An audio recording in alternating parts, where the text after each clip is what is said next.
What if your brain is the only thing standing between you and financial freedom? What if wealth is not earned but trained? And what if you've been wired to stay broke your entire life, without even knowing it? Welcome to Money Mind Control, a transformation guide for your financial reality. This is not just another audiobook on how to make money. This is a complete mental reboot, a system designed to help you rewire how you think about money, erase the hidden beliefs that sabotage your success, and retrain your brain to act, decide, and grow like someone who naturally attracts wealth. If you've ever struggled with procrastination, overspending, fear of investing, or feeling like money just isn't for you, you're not alone. But here's the truth no one tells you. Wealth is not about luck. It's about mindset. In this audiobook, you'll learn how to build financial habits that stick, master the emotions that sabotage wealth, and finally develop the identity of someone who earns, manages, and multiplies money effortlessly. Every chapter is designed to speak to your subconscious, as if a wise teacher were guiding you step by step. And throughout this journey, you won't just hear information. You'll experience a shift in identity, in discipline, and in direction.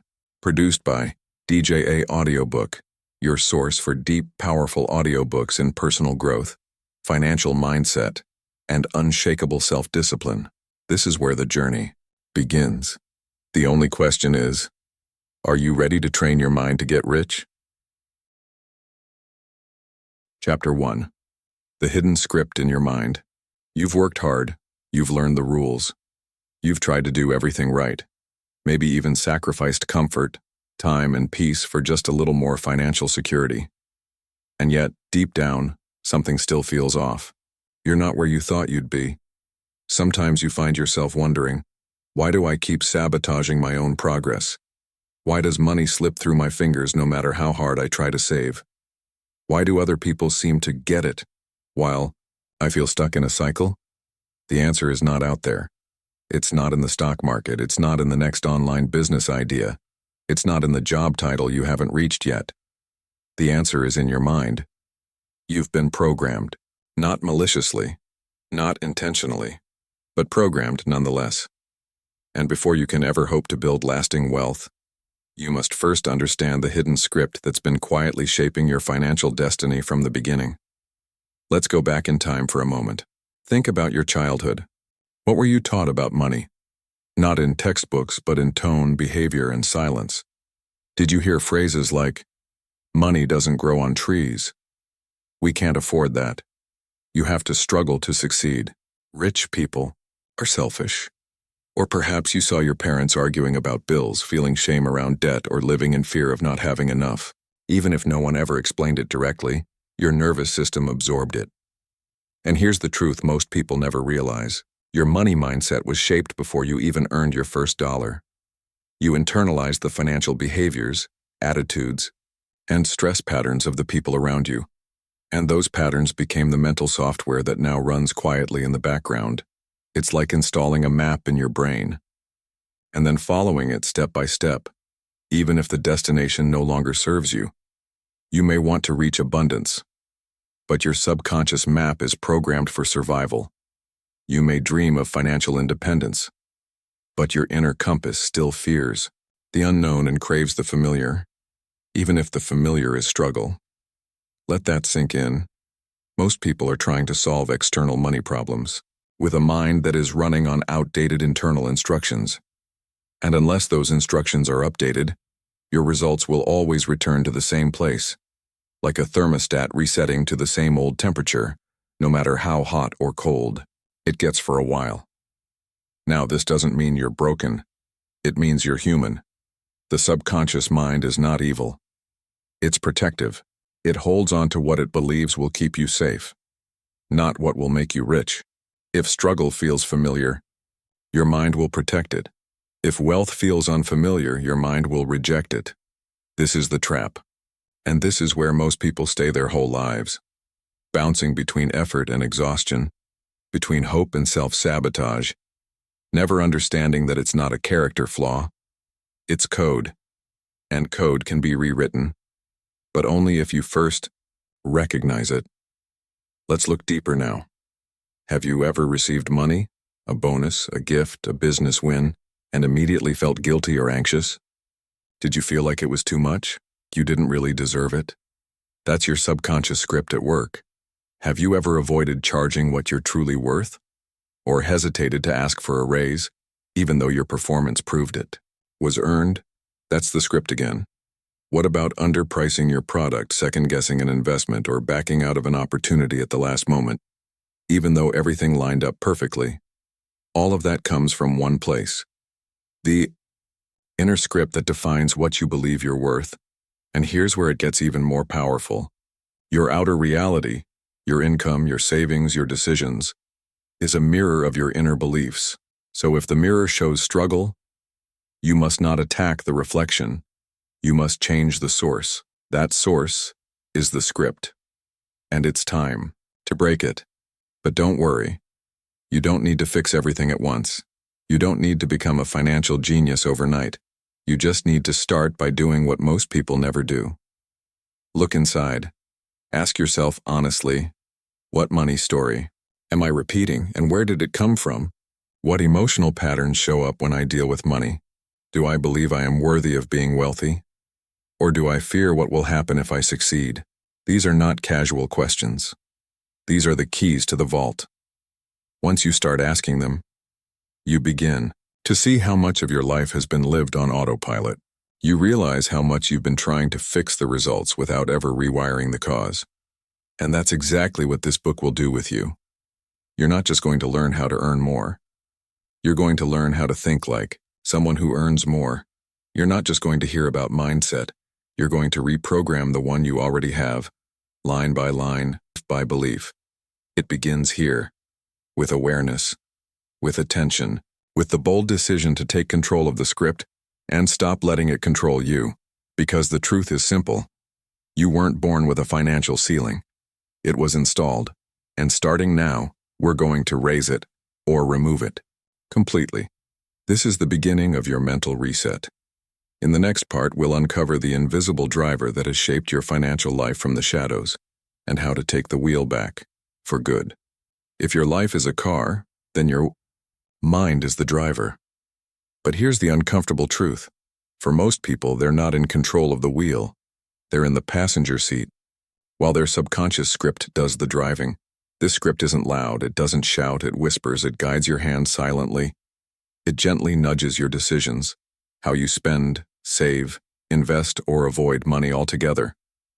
You might think you're choosing, but often you're just reacting from patterns you never chose but inherited. I want wealth, but I fear it too. This is one of the most common internal conflicts. On one hand, you say, I want to be rich. On the other, your subconscious thinks, I don't want people to judge me. I don't want to become greedy. What if I fail and lose everything? And so when an opportunity appears, you hesitate, you find excuses, you delay. Not because it's wrong, but because it's unfamiliar. The subconscious doesn't want what's best for you. It wants what feels safe. If you've spent most of your life surviving, saving every coin, or feeling anxious around wealth, then prosperity doesn't feel safe. It feels like danger, like stepping into a world you don't belong in. Example, Oprah Winfrey, rewriting her script opera, grew up in poverty, facing unimaginable abuse and struggle. But in her adult years, she realized that her inner narrative, I am unworthy, I am nothing, was keeping her from rising. She once said, you become what you believe, not what you wish for. This one sentence shows the entire truth. Oprah didn't just work hard. She retrained her mind to believe she was worthy of abundance, purpose, and global impact. That's what rewiring the script looks like. Not magic, not luck. A deep decision to stop letting the past write the future. Your brain, wired for familiarity. Neuroscience backs this up. Your brain has something called the default mode network, the system that keeps you in familiar loops. It helps you survive but resists change. So when you say, I'm going to start investing, or I'm going to ask for that raise, your brain might quietly whisper, you've never done this before. What if you mess up? Better stay small. This is why people earn a little more money and then spend it all. Or they save for a while and then sabotage it with impulsive spending. They're not bad with money. They're addicted to familiarity. They've trained their brain to feel normal when money is tight. So when it starts to grow, the brain says, "This isn't home." Example: Jim Carrey writing himself a check. When Jim Carrey was a struggling actor, he wrote himself a check for $10 million and dated it 5 years in the future. He carried it in his wallet every day. At the time, he was broke, jobless, and sleeping in his car. But he didn't just wish. He trained his mind to believe in that future. He later said in interviews that the hardest part wasn't achieving it. It was believing he deserved it when it arrived. That's the power of mental alignment. He wasn't fighting reality. He was rewriting the script before the success came. The script drives behavior. Let's take something simple, like tipping at a restaurant. A person with a scarcity script might think, if I tip too much, I won't have enough. But someone with an abundance script says, if I give freely, money flows freely. Now extend that same belief to business investments, hiring support, donating, buying courses or tools, charging clients appropriately. It's not about logic. It's about what the script tells you is safe. You can only build wealth when you feel safe having it. Example: Elon Musk. Risk as a financial mindset. Elon Musk, after selling PayPal, received $180 million. He then put every dollar into his next ventures, Tesla, SpaceX, and Solar City. He once said, "I thought I might lose it all, but I didn't care. I believed in what I was building. This is not recklessness. This is mental training." He had rewired his mind to accept massive financial decisions, even when it defied logic, because his identity could handle it. Most people don't need to invest like Elon, but they do need to think like him, act in alignment with belief, not fear. The mind's two voices. There are two voices inside you when you make a financial decision. One says, "Be cautious. What if it fails? Let's wait." The other says, "This is growth. I've prepared for this. This feels unfamiliar, sir, but right." The first voice is the script. The second voice is your future. And here's the key. The more you listen to the second voice, the stronger it gets. You don't need to kill the old script. You just need to stop feeding it. Because that voice is not you. It's the ghost of your past, replaying what others believed, not what you've chosen. Your new financial identity begins with awareness. Starting today, you're going to become deeply aware of what voice you're following. When money enters your life, how do you feel? When an opportunity appears, what's your first reaction? Start observing yourself, and when fear arises, ask, is this my truth or my old script speaking? Because when you see the driver, you can start taking the wheel. You've seen the EUR script. You've heard its voice. Now it's time to do what very few ever dare to do. Change it. Because the truth is this: the gap between where you are and where you want to be is not filled with money. It's filled with mindset. And mindset is not a gift, it's a discipline. One that starts the moment you decide to stop running from your patterns and start reprogramming them. Step 1. Identify your money beliefs. You cannot change what you don't see. So the first step is simple, but powerful. Take a moment to reflect on these questions. What did you learn about money before age 10? Who managed the money in your household?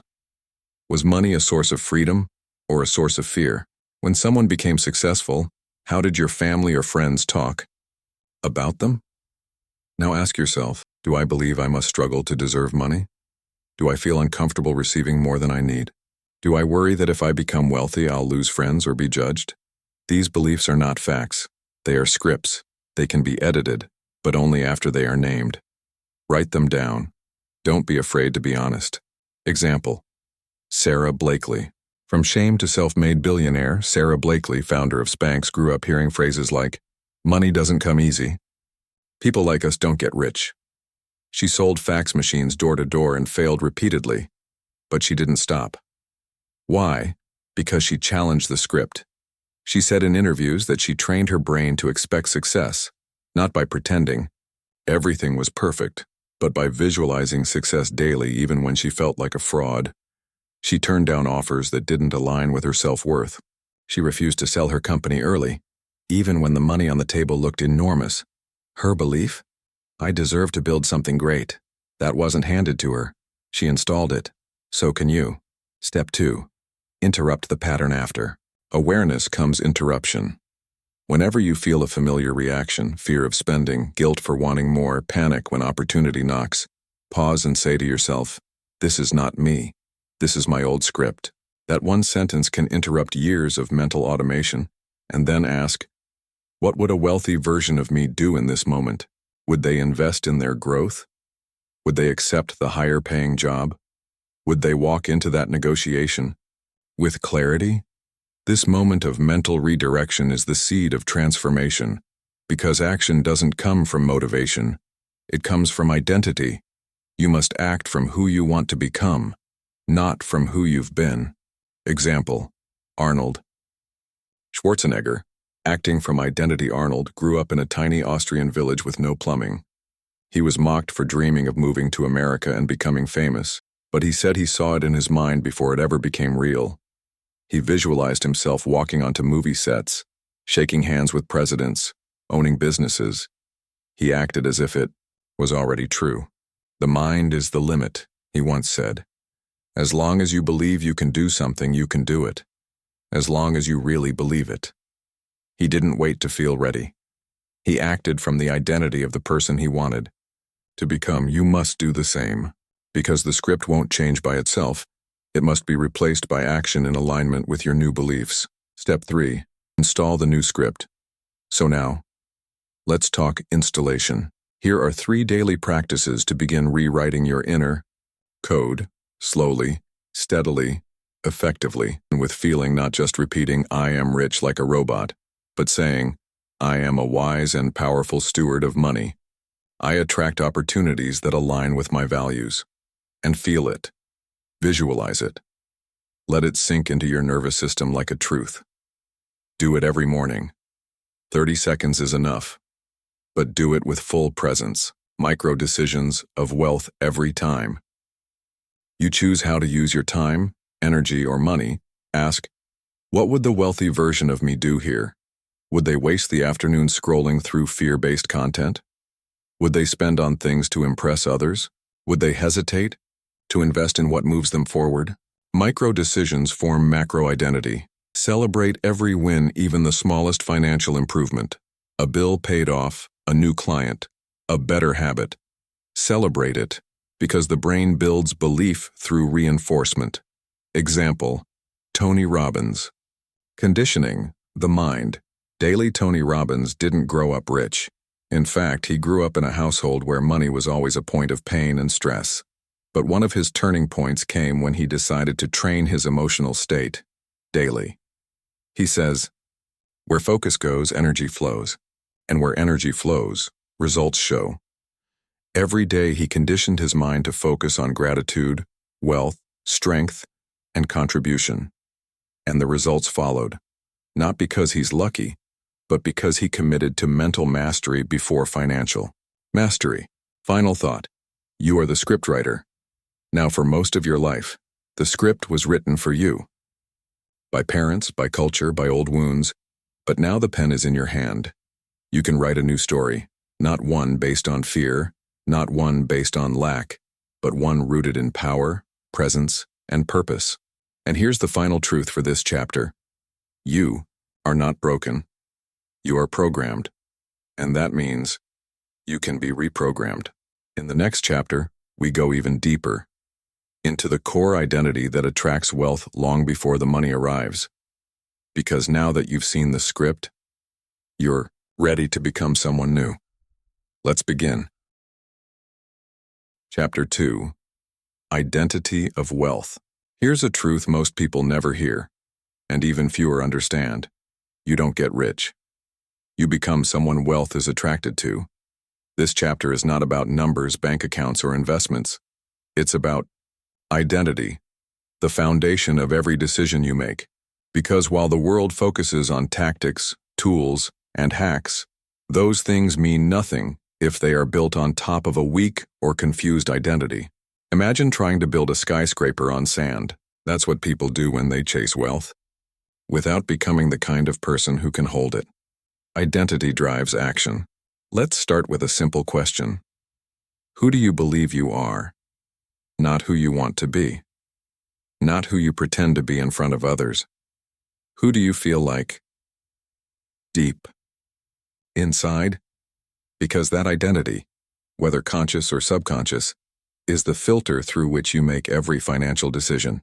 Let's say your inner identity is, I'm just an average person trying to survive. Now, even if you're handed a great opportunity, even if someone teaches you the best strategies, your actions will be limited by that inner ceiling. You'll hesitate. You'll undervalue yourself. You'll fear being exposed as a fraud. But if your inner identity is, I am a disciplined, resourceful person who creates value and attracts wealth, then everything changes. You'll walk differently, speak differently, make choices differently because you're not acting from fear anymore. You're acting from alignment. Example, Muhammad Ali. I am the greatest. Before he became a champion, Ali told the world, I am the greatest. People mocked him. They said he was arrogant. But Ali understood something deeper. He was installing an identity. He once said I was the greatest, long before I knew I was. That's the key. He became the man he declared himself to be. Wealth works the same way. It's not about waiting until you're rich to act wealthy. It's about aligning your identity with who you need to be before the money shows up. The difference between wanting and being, most people want money, but they continue to identify with lack. They say things like, I'm broke, but I'm trying. I've never been good with money. I'm not business-minded. I'll probably mess it up. These words aren't just sentences. They are reinforcements. They carve the walls of the mental prison you live in. You can't want one thing and identify as the opposite and expect to succeed. If you want financial freedom, you must first become the kind of person who belongs in that world. This doesn't mean pretending. It means practicing a new internal standard. Think of it this way. You don't rise to the level of your goals. You fall to the level of your self-image. Example, Joe Dispenza, Changing from the Inside Out Doctor. Joe Dispenza teaches something powerful. Your personality creates your personal reality. He explains that if you want to change your life, you can't just change your environment. You must change how you think, feel, and act on a daily basis. When people change their identity, their outer world begins to reflect that shift. Dispenza has shown stories of people transforming their income, relationships, and health, not because they got lucky, but because they aligned their internal state with a new self-image. This isn't wishful thinking. It's neuroplasticity, the brain's ability to change and rewire itself through intention and repetition. Identity is built on evidence. Now you might be asking, how can I believe I'm wealthy if I'm not there yet? The answer is, you don't need to fake it, you need to build evidence. Start small. Wake up 30 minutes earlier to plan your day. That's evidence of discipline. Save $10 more than you usually do. That's evidence of control. Finish a book on money. Mindset. That's evidence of commitment. Every aligned action becomes a vote for your new identity. You're not lying to yourself. You're training your nervous system to expect more from you. And with every small win, the voice inside you begins to shift. From, who do you think you are? To, this is who I am now. Exercise. Build your identity script. Take 5 minutes after listening to this and write this down. Who is the wealthy version of me? Describe them in detail. How do they think about money? How do they talk to themselves? How do they dress, walk, speak, act? What are their daily habits? Then begin acting in alignment with that version, even in the smallest ways. This doesn't require money. It requires awareness and choice. Example, Will Smith. Money only amplifies who you are. Will Smith once said, money and success don't change people. They just amplify what's already inside. If your identity is insecure, anxious, or reactive, then wealth will only grow that chaos. But if your identity is grounded, wise, and generous, wealth will only multiply that power. That's why you must become wealth-ready on the inside first. That's the true meaning of money mind control. Not manipulation, but mastery. Final reflection. You are not trying to become someone else. You are returning to the strongest version of yourself, the one you were always meant to be. The world didn't teach you to think like this. It taught you to play small, to doubt, to wait. But you've waited long enough. From this point forward, your mission is not to chase money, but to become the person who no longer needs to chase it, because when you operate from a powerful identity, money starts chasing you. Stand in front of a mirror and it shows you a reflection. But here's the thing no one talks about. Most people are looking into a broken mirror. They don't see themselves clearly. They see distortion, shaped by years of criticism, failure, and fear. They see the version of themselves others projected onto them. And when it comes to money, this broken mirror is dangerous because it tells you, you're not smart enough. You're not good with numbers. You'll never be like those rich people. This voice becomes your identity, and identity becomes limitation. So even when an opportunity arrives, even when someone believes in you, you turn away, because the mirror still shows someone unworthy of success. But that mirror can be replaced, not with ego, not with fake confidence, but with truth, awareness, and practice. Self-image. Financial thermostat psychologists often refer to your self-image as the thermostat of your life. You might turn up the heat, make more money, get a raise, launch a business. But if your inner thermostat is set to average, you'll find a way to cool it all back down. You'll overspend, sabotage the deal, avoid the next level, not because you want to lose, but because your inner settings haven't changed. That's the invisible trap. Example, Ed Mylett. The thermostat principle. Entrepreneur and coach Ed Mylett teaches this exact idea. He says, you can never outperform your identity. You'll always go back to the thermostat setting of your life. He describes how his early years were defined by scarcity and chaos, but as he grew in business, he didn't just learn new skills. He had to raise his internal settings. He began telling himself daily, I am capable of leading thousands. I deserve to be financially abundant. I am a thermostat for my family. This rewiring didn't come from a seminar. It came from daily self-image work, paired with real action, and today, Ed runs a global empire.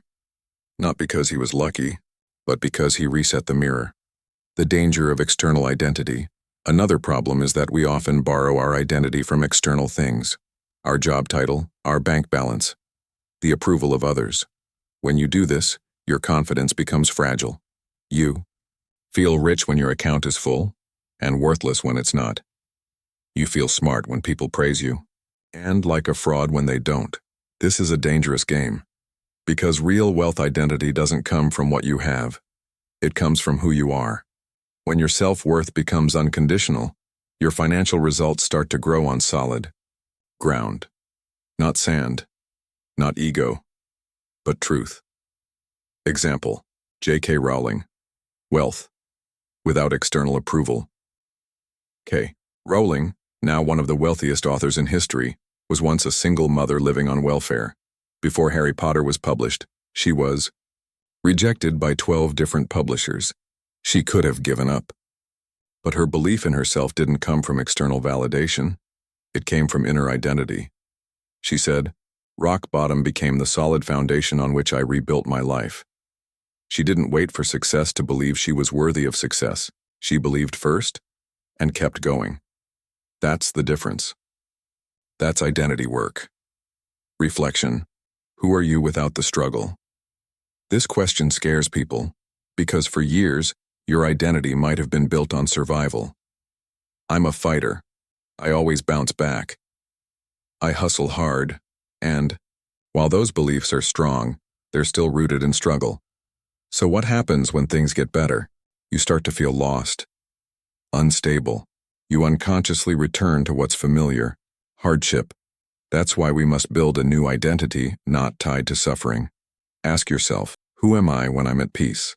Who am I when money flows easily? Can I accept success without guilt or fear?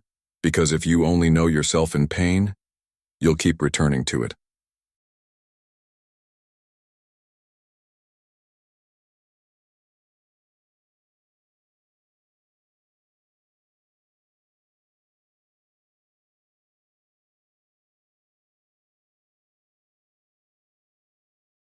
Practice, build the new mirror.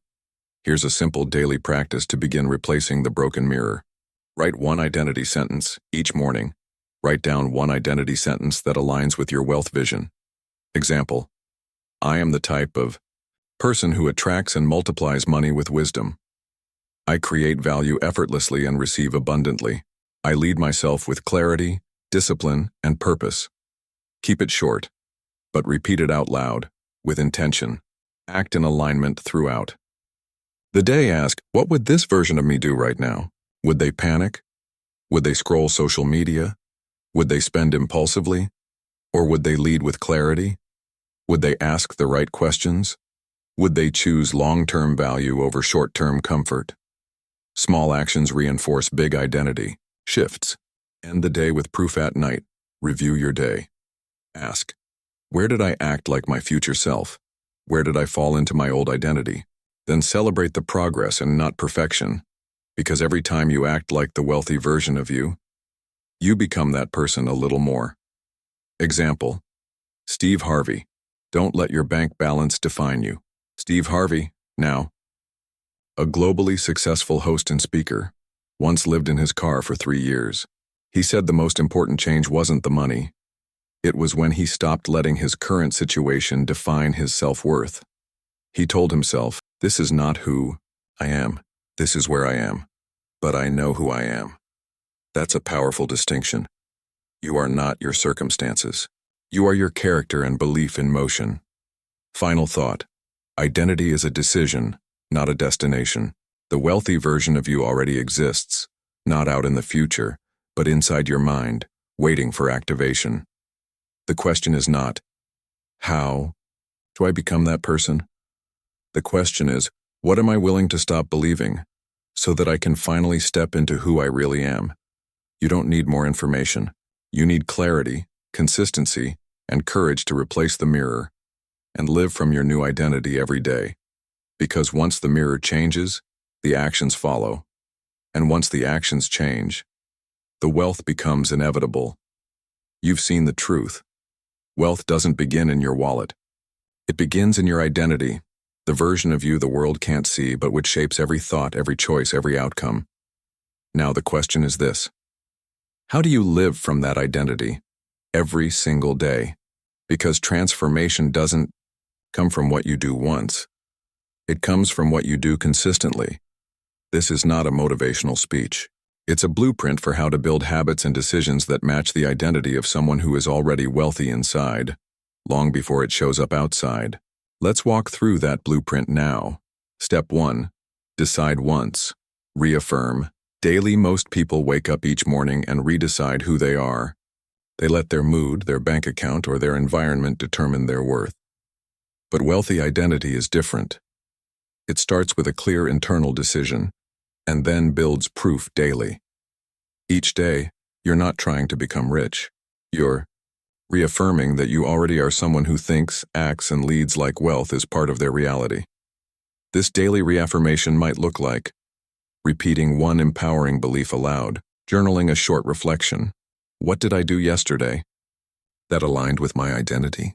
Setting a clear, simple goal that proves who you are becoming. This is not about perfection. It's about consistency, because identity solidifies through repetition. Example: David Goggins, repeating the identity. Daily David Goggins, known for his extreme endurance and mental toughness, didn't start that way. He grew up abused, bullied, overweight, and broke. But he made a decision, a clear internal contract, that he would become the strongest, most disciplined version of himself no matter what it took, he says.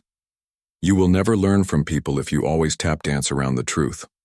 And the truth he lived was this: I will train my identity every single day, through running, journaling, talking to himself in the mirror, and pushing his limits.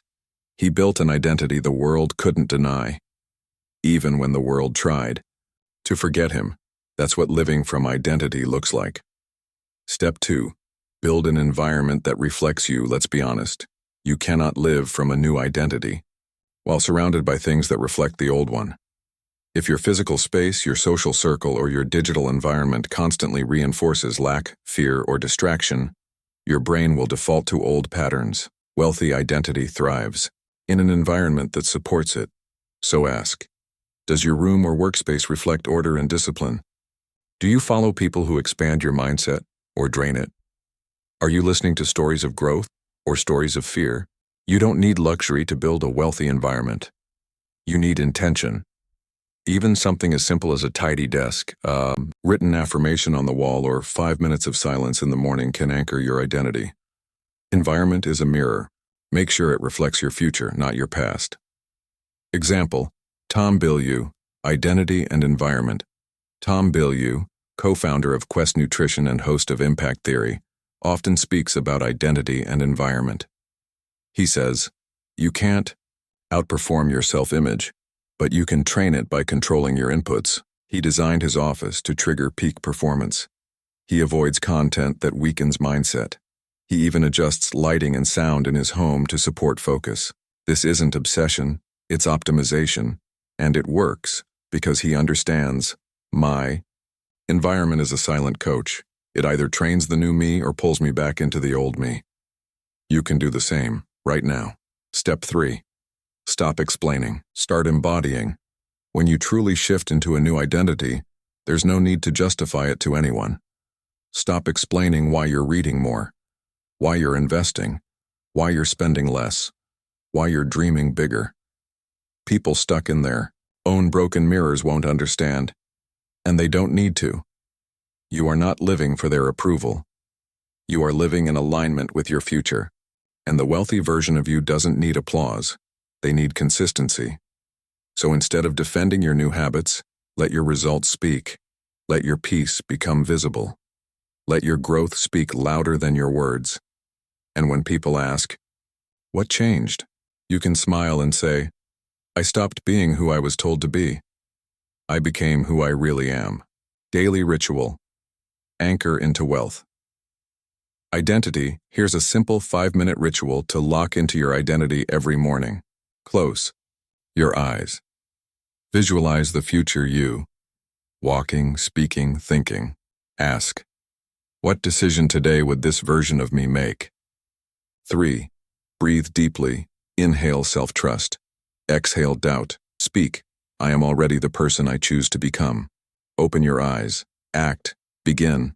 Live from that version, even in small ways. Example, Oprah, again. Embody before reality arrives. Oprah is one of the greatest embodiments of wealthy identity. She didn't just work her way up. She embodied the version of herself she wanted to become, even when the world didn't see it. She once said, you become what you believe, not what you wish for, not what you want, what you truly believe. That belief shaped her posture, her standards, her decisions. And long before she became a billionaire, she was already walking like someone who carried purpose and abundance. That's the model. You don't fake it. You live it, daily. Final words.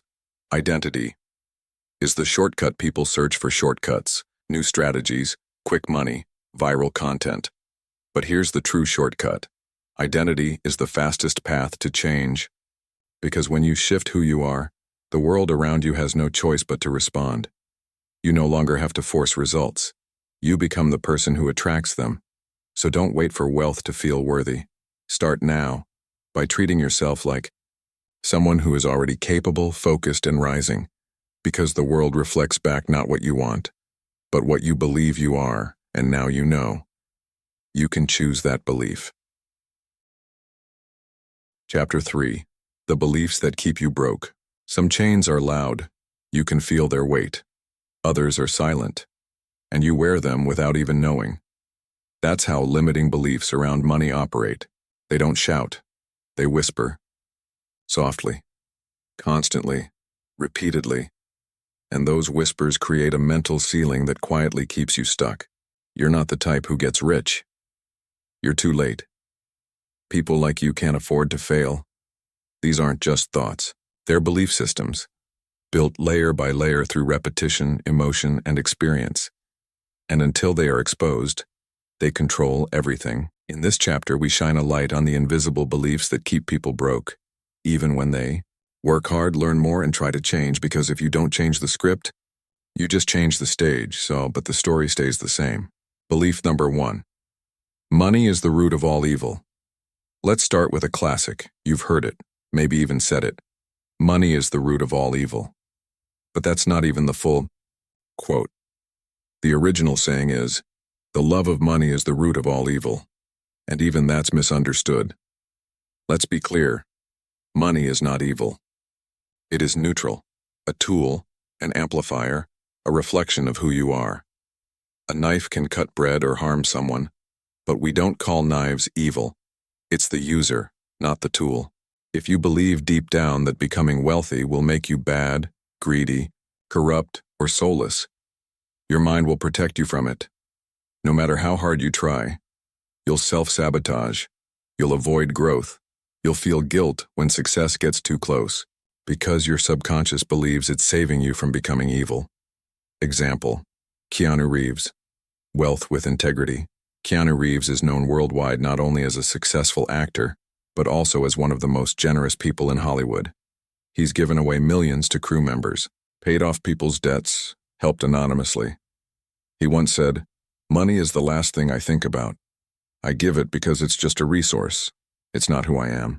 Keanu proves a powerful truth. Wealth doesn't corrupt a good person. It amplifies the goodness that's already there. Belief number 2. I'm not good with money. This one hides in plain sight. So many people say it casually. It's a personality trait. I'm just bad with money. Numbers confuse me. I don't think like those finance people. But here's the reality. No one is born good with money. It's not in your DNA, it's in your decisions. Saying, I'm bad with money, is not self-awareness. It's self-sabotage disguised as honesty. It lets you stay in confusion. It gives you a reason not to learn. It makes your current struggle feel permanent, when it's not. The moment you say, instead, I'm learning how to manage money better, you open the door to growth, because the brain believes what you repeat. Example, Suze Orman. Learning through pain. Suze Orman, one of the world's most famous financial advisors, lost all her savings early in life to a failed investment, one she made out of ignorance. Instead of saying, I'm bad with money, she chose a different path. She said, I didn't understand money, but I decided I would never be powerless again.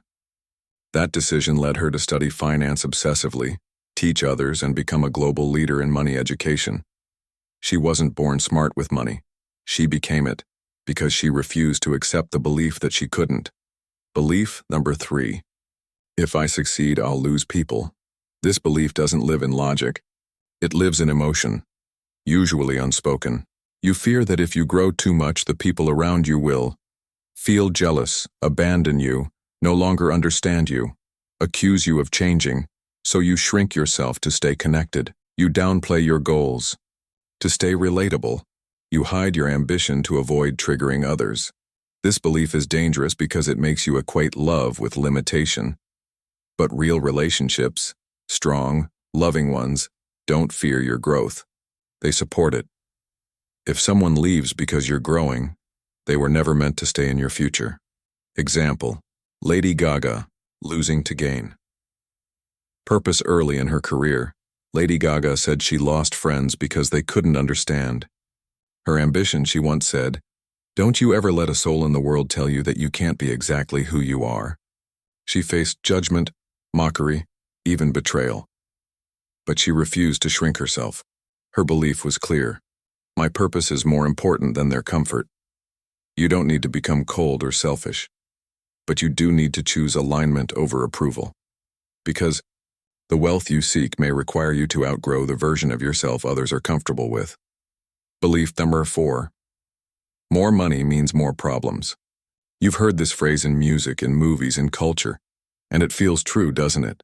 More money, more taxes, more pressure, more exposure, more responsibility.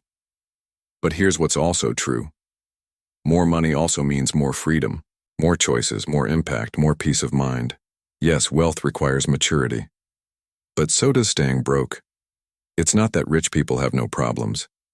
It's that they can solve them better because they're resourced. Money doesn't make life easier. It gives you the tools to handle life more powerfully. You can live stressed with no money, or grow strong with the resources to navigate life better. Either way, life requires effort. You get to choose which kind. Example, Jay-Z. From scarcity to structure. Jay-Z came from poverty, from a world where money was either survival or violence. But he built an empire, not just by earning money, but by changing his relationship to it. He said, "I'm not a businessman, I'm a businessman." He transformed problems into platforms. Instead of fearing wealth, he learned to structure it, protect it, and teach it. This mindset shift didn't just change his life, it changed generations of lives. Final thought: beliefs are invisible until they're broken. The most dangerous beliefs are the ones you think are facts, but they're not. They're scripts, echoes, and shadows, and the moment you question them, you weaken them. The moment you replace them, you rise. Every belief you hold is either a brick in your prison or a step on your path.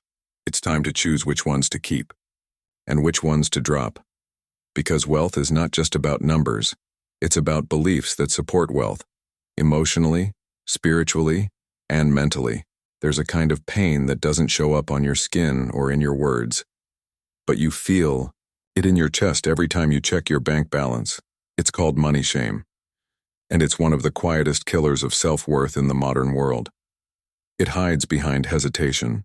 It disguises itself as guilt, frustration, or silence, but underneath it's a deep-rooted belief. I've failed. I should be further by now. I'm behind. Money shame makes you avoid checking your finances. Feel like an imposter, even when you're improving. Push away opportunities because you don't feel ready enough. Overgive or undercharge because you don't feel worthy of more. But the most dangerous part? Money shame convinces you that your past mistakes define your future potential. Let's break that lie right now. Shame versus responsibility. Shame and responsibility are not the same. Shame says, I'm bad with money. I'm not enough. I messed it all up. Responsibility says, I made mistakes, but I can learn, change, and do better. Shame is paralyzing. It keeps you frozen in regret, replaying your failures like a loop you can't escape. Responsibility is empowering. It invites you to take ownership, not as punishment, but as a path to power. Everyone makes financial mistakes. Some overspend, some invest in the wrong thing, some avoid facing their debts for years. You are not broken because of that. You are human. What makes you powerful is the moment you stop letting shame write the story and start becoming the editor. Example, Dave Ramsey. From bankruptcy to leadership. Dave Ramsey, one of the most recognized financial educators in the world, once declared bankruptcy. He lost everything, not because he was lazy, but because he lacked the knowledge and structure to manage rapid success. But instead of hiding in shame, he faced it. He studied, he rebuilt, and he turned his experience into a message. He says, you must gain control over your money or the lack of it will forever control you. Dave Ramsey didn't become wealthy again because he was lucky. He became wealthy because he refused to let shame define him. Where money shame begins. Money shame rarely starts with money itself. It begins with early emotional experiences, often in childhood. Hearing your parents fight over bills, being told we can't afford that in front of others. Watching others have more and wondering why you had less, feeling guilt when you were gifted something nice. Associating money with punishment or silence. These moments leave marks. And later in life, those marks become beliefs. I'm not good enough to have money. Success is for others, not for me. Money only brings conflict.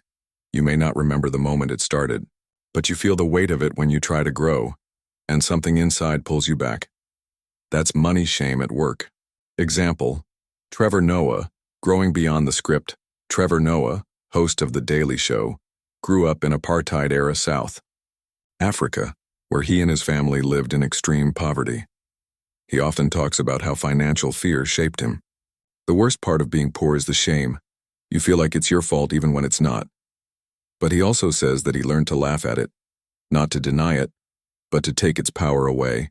He transformed shame into storytelling into success. He proves something profound. Your past may have shaped you, but it doesn't have to define you. How money shame shows up in adults, even successful people carry it. Money shame doesn't just show up as lack. It shows up as overworking to prove your worth, feeling uncomfortable receiving compliments or financial rewards, giving away your services for free out of guilt, undercharging because you feel lucky just to have clients, feeling uncomfortable being seen as wealthy. You might appear successful on the outside, but inside there's a quiet fear of being found out, of not deserving it, of losing it all. This is not a money issue. This is a self-perception issue. Breaking the shame cycle.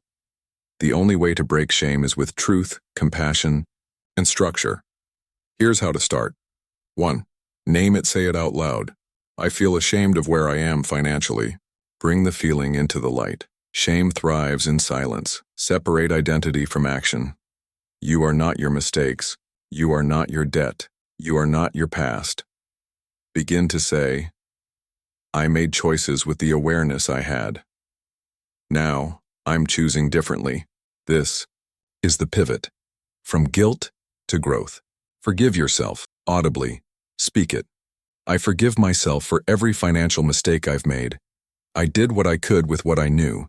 It may feel awkward at first, but these words begin to rewire the narrative. You're not letting yourself off the hook. You're giving yourself permission to start over, from a place of strength. Create one small win. Shame dies in the presence of action. Do one small thing today. Pay one bill. Track your spending. Say no to an unnecessary purchase. Learn one new skill about money. Each win becomes evidence. I am no longer a victim. I am in charge now. Example, Howard Schultz. From humble roots to Starbucks empire. Howard Schultz, the man who turned Starbucks into a global brand, grew up in public housing. He recalls watching his father get injured on the job and spiral into hopelessness because there was no financial safety net. Schultz carried that shame, but turned it into fuel.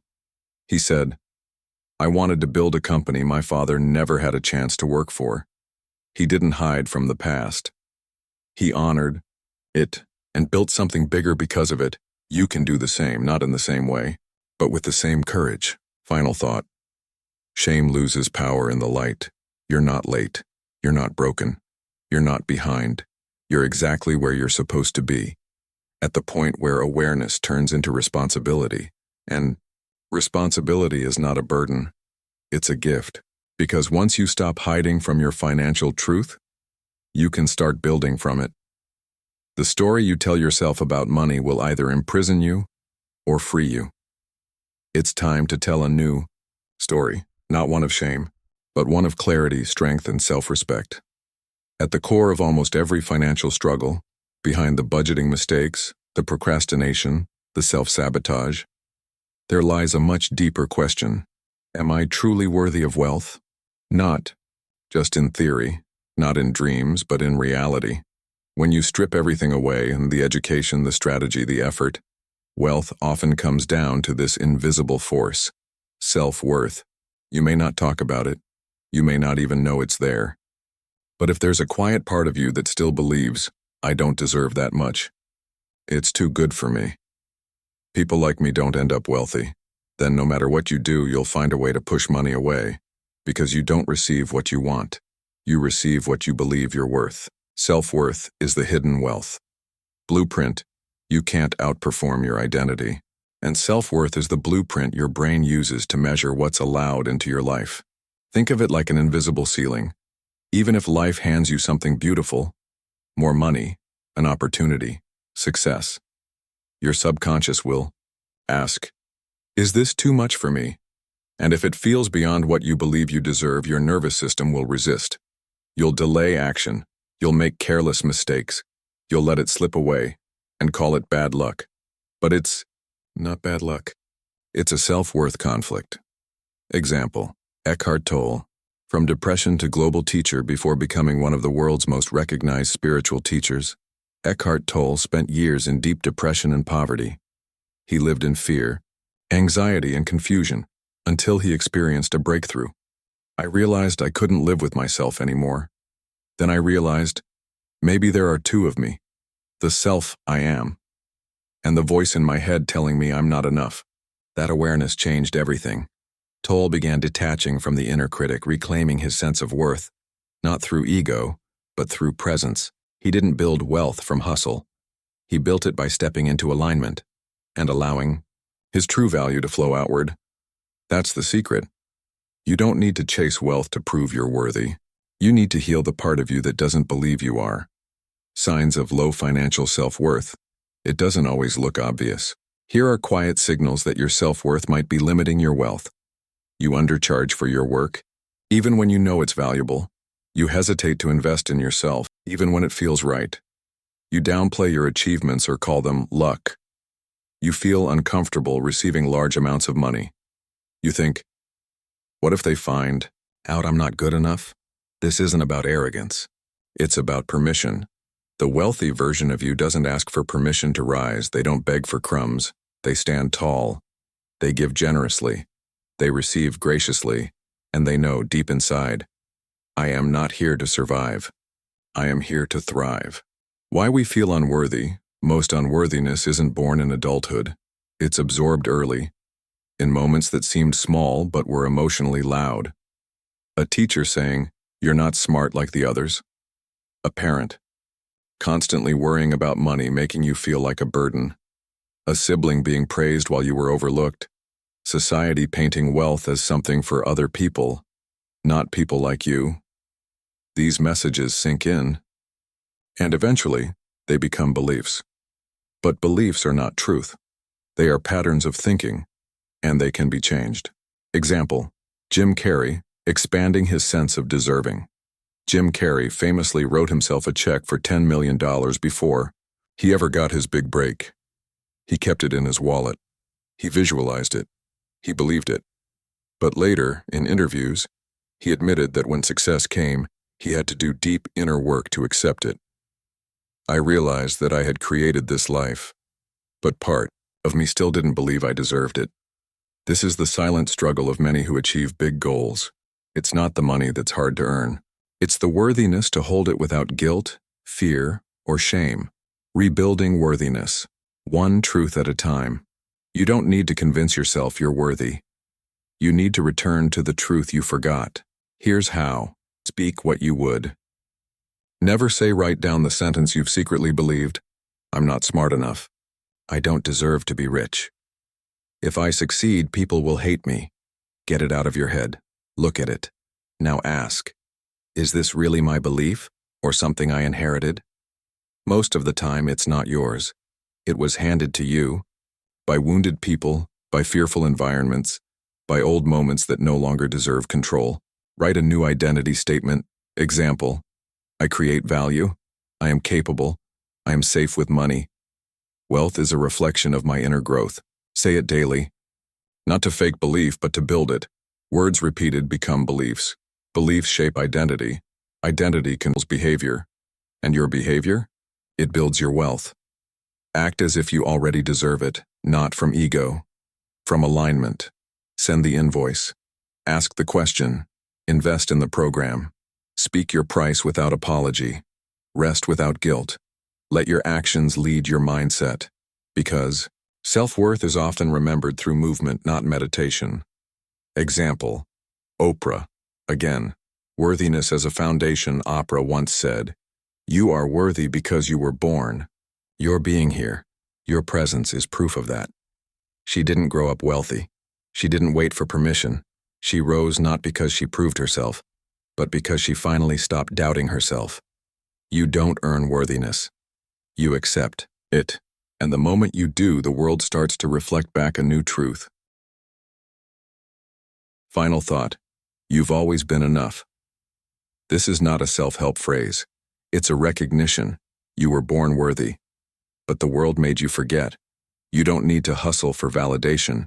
You don't need to prove your existence. You need to unlearn the lies, and walk boldly into a life that matches your truth. Wealth doesn't make you worthy. It simply reflects the worth you're willing to claim. And now, it's time to claim it. Chapter 4. Self-discipline equals net worth. There's a myth that keeps people poor, stuck, and distracted. It whispers, the key to wealth is more knowledge. But that's not the full truth.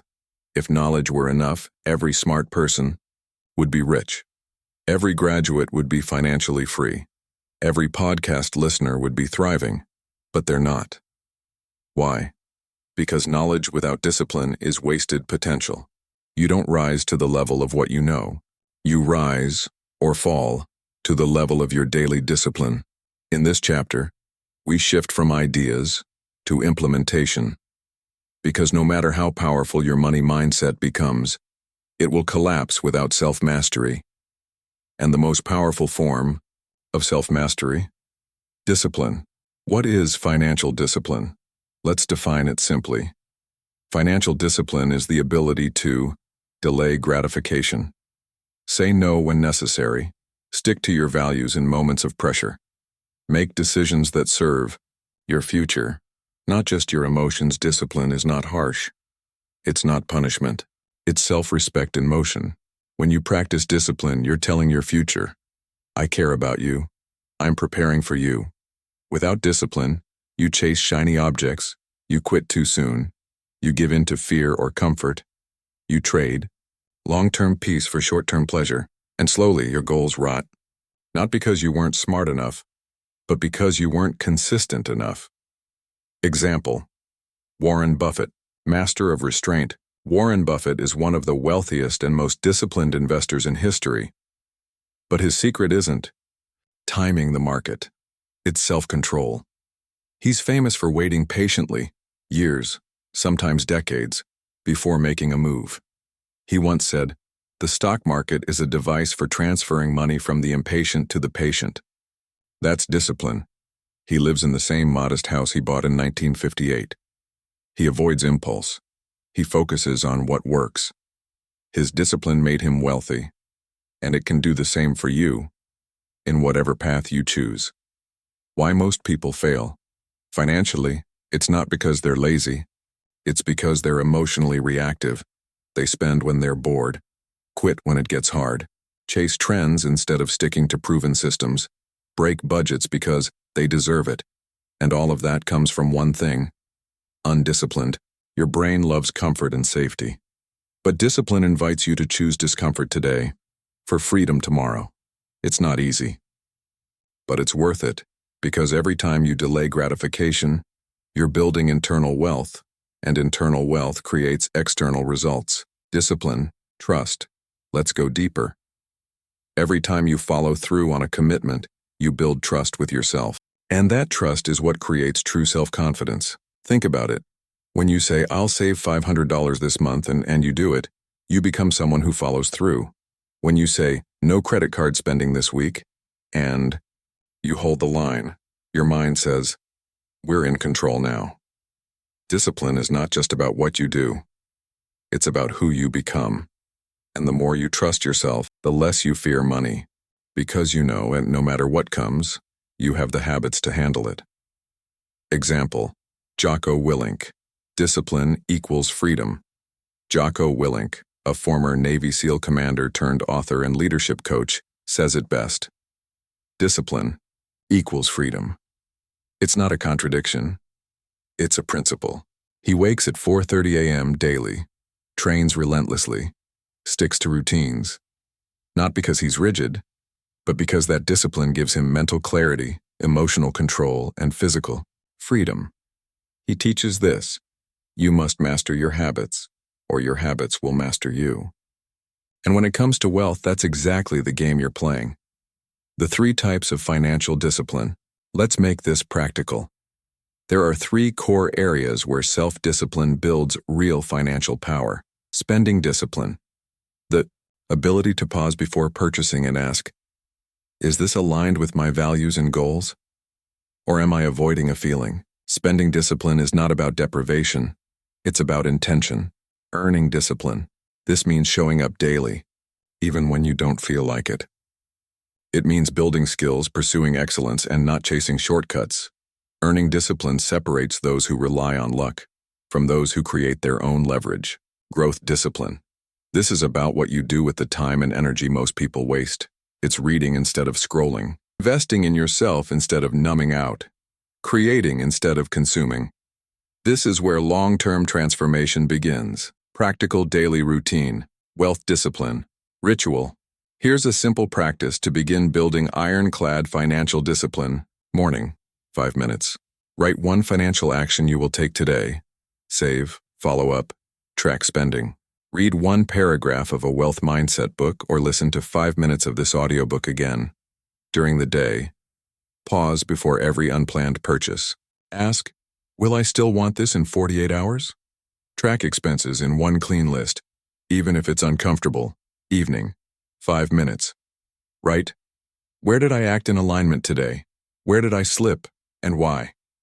Celebrate small wins, not for perfection but for progress done daily. This rewires the identity of someone who controls money, rather than being controlled by it.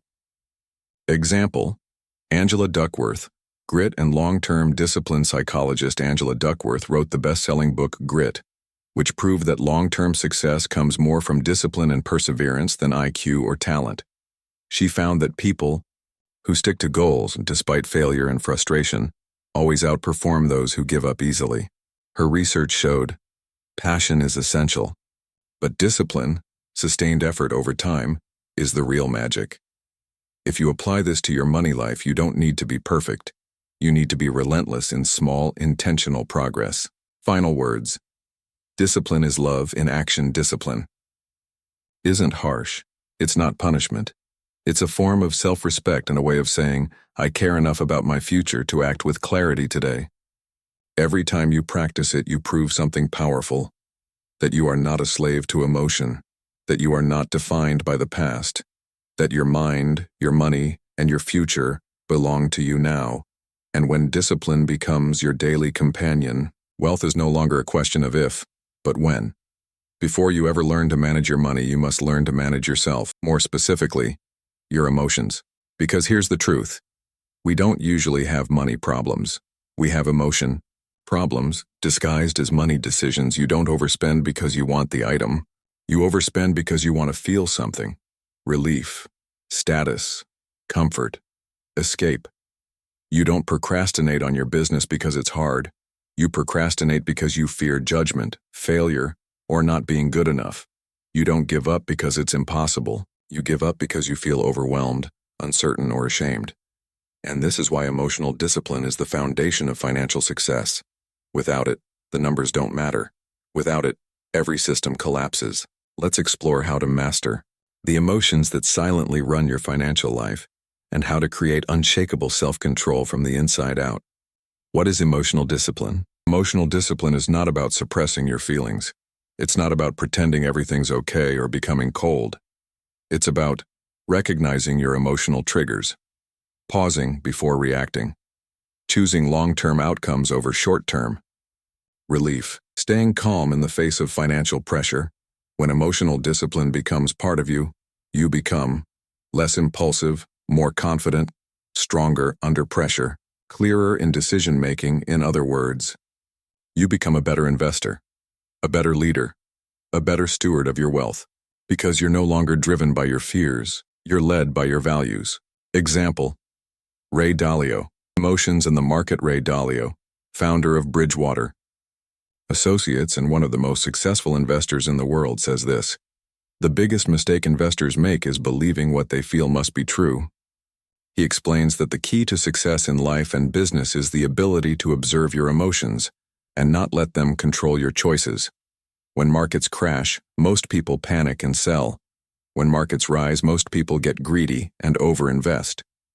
But Ray Dalio trains himself and his team to respond based on principles, not emotions. That's emotional discipline. And in money, it's priceless. The 4 emotional traps that break discipline.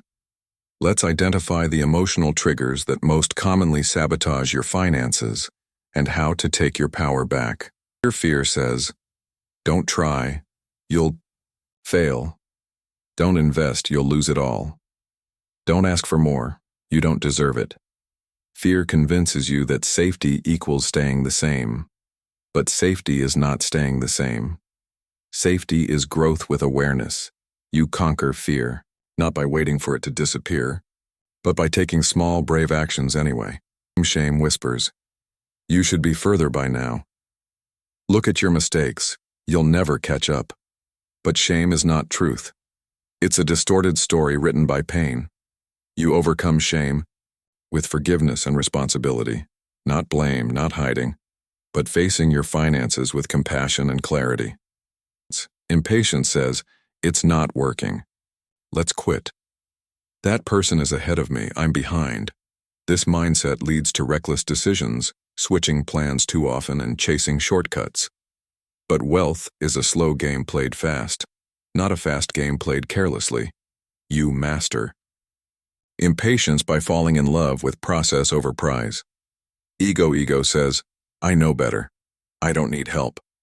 If I admit I'm struggling, people will think less of me." Ego keeps you stuck in pride, instead of opening to new tools, new ideas, or guidance. You overcome ego with humility, a willingness to be both confident and coachable. Daily emotional control practices. Here are 3 powerful ways to train your emotional discipline every day. The pause technique. Before any emotional decision, pause for 10 seconds. Ask, what emotion is leading me right now? Is this decision helping my long-term goals? That pause alone can save you thousands of dollars, hours of regret, and years of setback. Emotional journaling.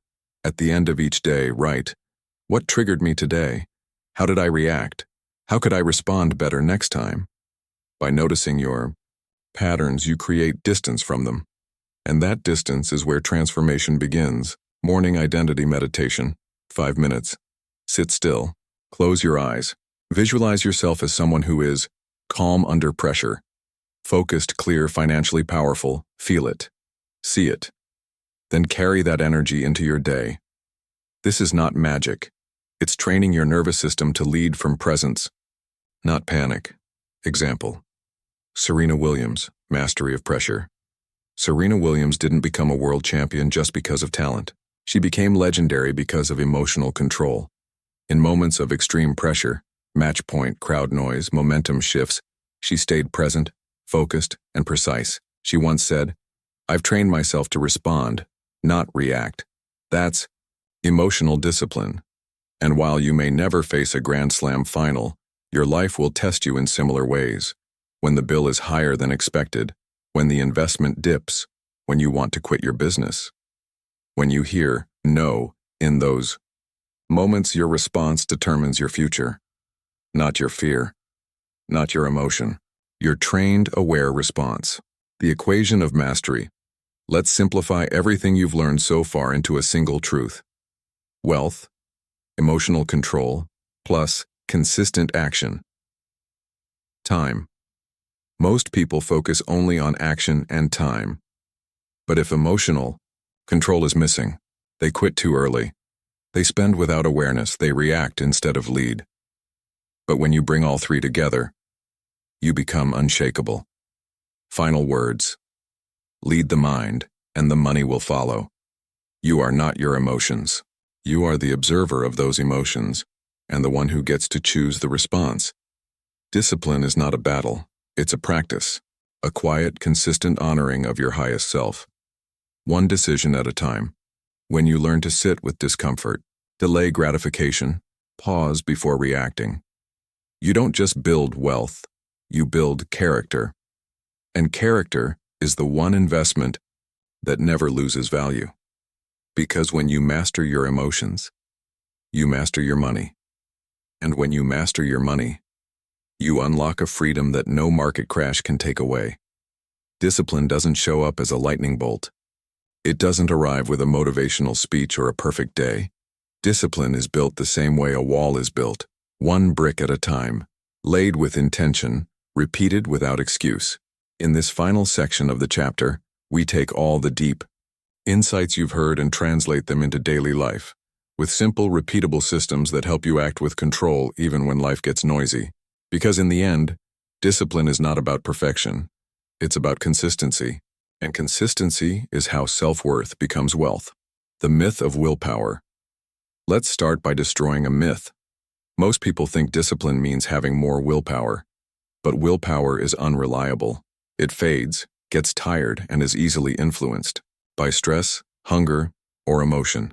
You don't need more willpower. You need systems that make discipline automatic.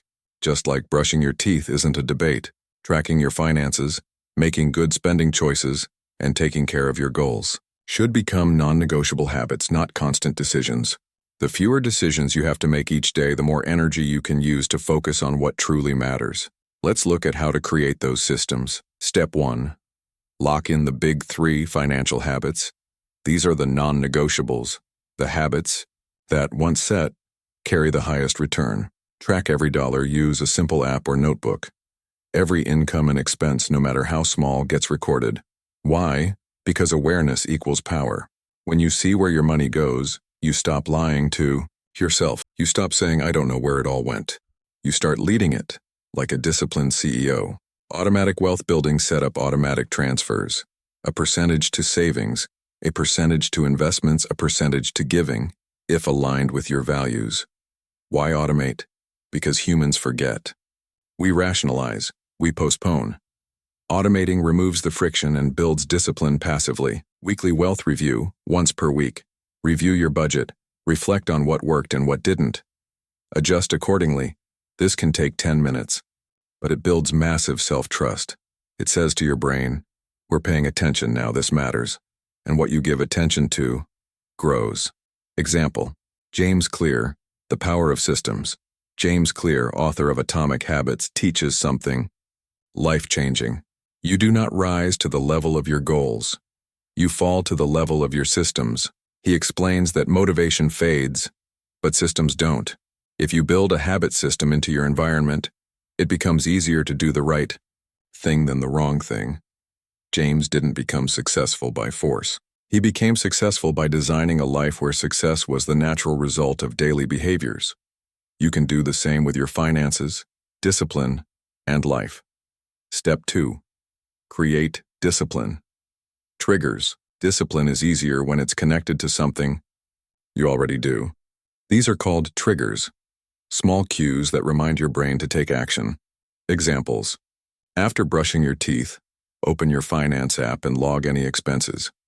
After morning coffee, write down one money goal for the day before going to sleep. Check your daily wins and slips in your journal, linking new behaviors to old. Routines anchors discipline into your nervous system. Over time, it becomes effortless. Step 3. Discipline your environment. You can't out-discipline a chaotic environment. If your phone is full of shopping apps, if your workspace is cluttered, if your room reflects stress, your brain will struggle to stay clear. So start small. Remove temptation. Unsubscribe from marketing emails. Organize your space. A clean space promotes clean decision-making. Surround yourself with content, images, and messages that affirm your financial identity. Make your environment a silent partner in your discipline. Example, Benjamin Franklin. Structure creates freedom. Benjamin Franklin, one of history's most productive and respected thinkers, had his day structured to the minute. He wasn't rigid because he hated freedom. He was structured because he loved freedom and knew it came from having clarity and rhythm. He would ask himself every morning, "What good shall I do today?" And each night, "What good have I done today?" That's not just productivity. That's identity reinforcement. You can do the same. Step 4. Embrace boredom. Without escaping, discipline sometimes feels boring, repetitive, predictable. But here's a powerful truth. Success is often hidden in what feels boring to the undisciplined mind. Can you do the right thing even when it's not exciting? That's power. That's maturity. That's wealth-building behavior. The world is full of people chasing dopamine, buying what they don't need, quitting too soon, avoiding the hard work. You're training your brain to stay grounded, focused, and unshakable. Step 5. Use accountability and rewards discipline isn't about being alone. You can bring others into your system. Partner with a friend for weekly check-ins. Join a small accountability group online. Set milestones and celebrate them, not with spending, but with moments of joy. And yes, reward yourself with purpose. Not with things that undo your progress, but with experiences or moments that remind you. This is what discipline creates. Final words.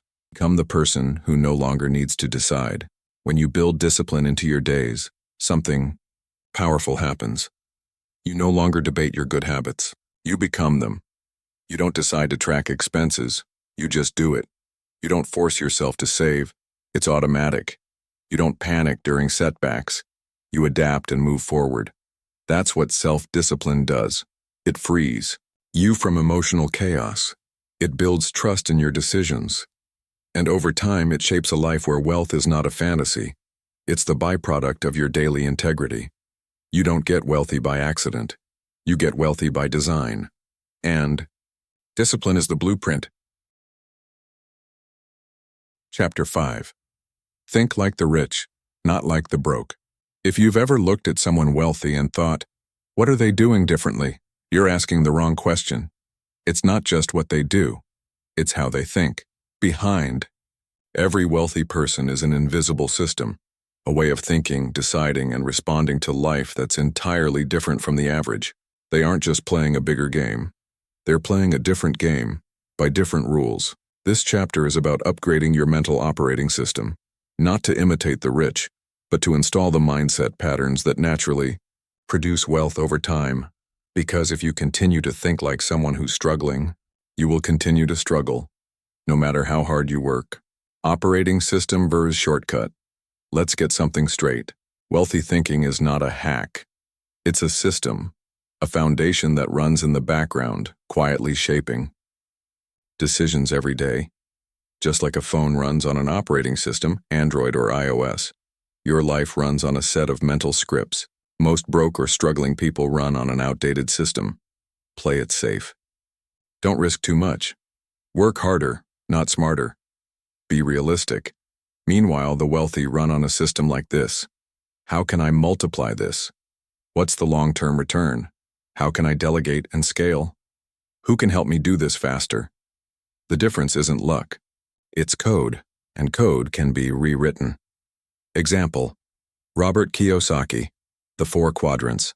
Robert Kiyosaki, author of Rich Dad, Poor Dad, became famous by explaining the 4 ways people earn income.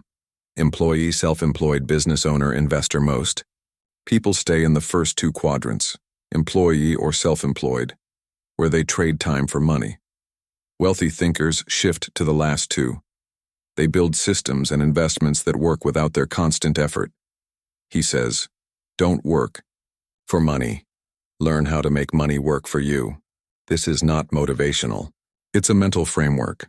And once you install it, your entire decision-making changes. The 5 core thinking differences. Let's break down the 5 core mindset shifts that separate the rich from the broke, so you can start thinking in alignment with wealth today. Focus on leverage, not labor. The average person thinks, how can I work harder to earn more? The wealthy thinker asks, how can I earn more by working smarter, not longer? They look for systems, tools, technology, people. They know leverage is how you escape the time for money trap. Example: Jeff Bezos didn't get rich by working more hours.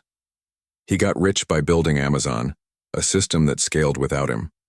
Even if you're not building Amazon, you can ask, how can I stop being the only one doing everything? 2. Focus on return, not cost. The broke mindset says, that's too expensive. The wealthy mindset asks, what is the return on this? If a $200 course teaches you a skill that makes $2,000, it's not a cost, it's an investment. Wealthy thinkers don't just avoid spending, they think in multiples. Example: Sarah Blakely, founder of Spanx, invested her last $5,000 into creating a product idea. She could have saved it, but she asked, what if this changes everything? And it did. Focus on ownership, not consumption. Broke thinking is obsessed with buying, impressing.